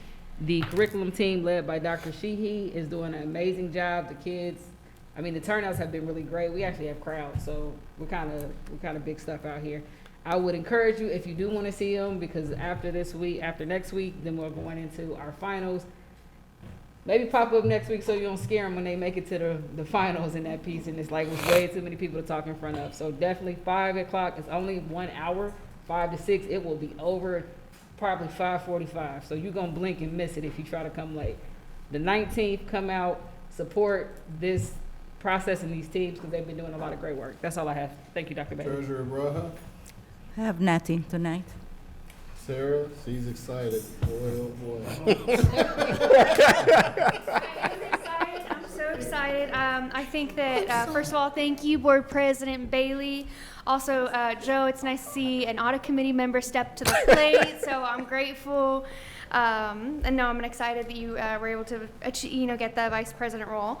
I do want to give a quick shout out to the Treasury Department for working tirelessly on the DJI and DJH policies that you see before you. I know that it took a lot of effort to review those policies, and that was a collaborative effort that our department was able to assist with as well. And I'm really excited about that, and I'm excited that the policy is reflecting some of the best practices that we were seeing across districts, and it's a really big deal. So I'm very thankful for that. And I also wanted to say that I wasn't familiar with as familiar with the second presentation today. However, I do want to give a shout out to Kurtz and the team, or the AI committee. I've been able to sit in on a couple of those committee meetings, and they are incredibly informative. He's very structured, and he's very clear about making sure to tie in policy regulation and best practices and research that he's done, and so I'm really grateful for them as well. And I think the only other thing I had on my list today was a congratulations to Ms. Reinert, who received some awards recently, so that's it. Thank you. Dr. Jones? Thank you, Board President Dr. Bailey. I want to thank Representative Desiree Timms. She invited us to the state address today. I had a chance to go up and spend about an hour and a half with her. Met a lot of really interesting people. Also, our transportation team is Dorning Green to represent or support another one of our transportation staff members who's dealing with kidney disease. And so keep that individual in your thoughts and prayers. Also, I want to give a huge shout out to the IT team and Amy Andrews and Dr. Sheehy and Dr. Dooley, Judy Spurlock, Chief Spurlock. I think it was one of those really good collaborative sessions we had in, I believe it was Cabinet a couple of weeks ago, where we discussed testing, and they had me riled up, but it was good. It was a good riled up, and it was, ACT testing went on without any major hiccups at all. So I want to thank the team. Also, we had a number of students who advanced, student athletes who advanced in wrestling and track and field. The state track and field meet was this past weekend in Geneva, and we had a number of state champions. So when you see those students, congratulate them. Was it Jones one of those champions? You know what? I was hoping somebody asked. Yes, she was. This is your moment. Yes, she was. I hate for you to go back and not tell us about that Jones. So she's a freshman, and she won the Division III 60-meter hurdle championship. Yep. Nice. What school? Gets it from her daddy. That she plays sports at. She now. runs from Meadowdale. You did track?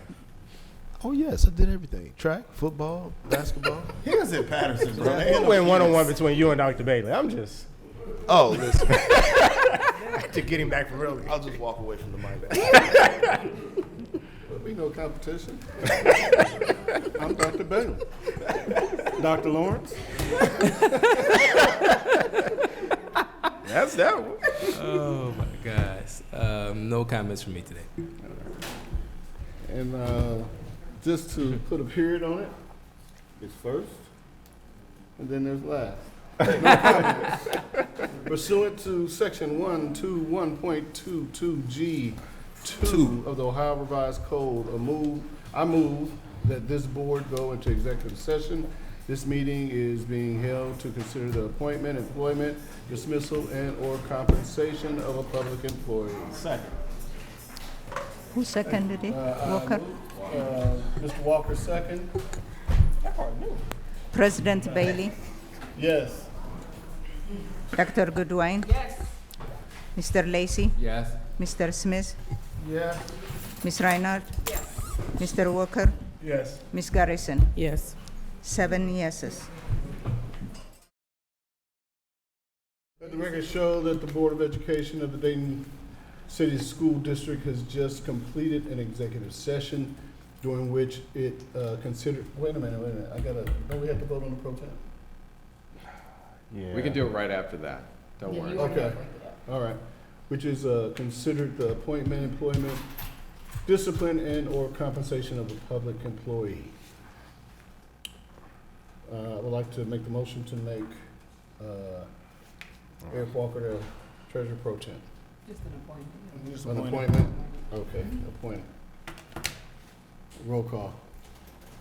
Shabuya, shabuya. This is on exiting exec. Accident. Yes, you've been appointed. So a motion was by Dr. Bailey. Who second? Second. There we go. Dr. Goodwine. So Dr. Bailey, Yes. Dr. Goodwine, Yes. Mr. Lacy, Yes. Ms. Reiner, Yes.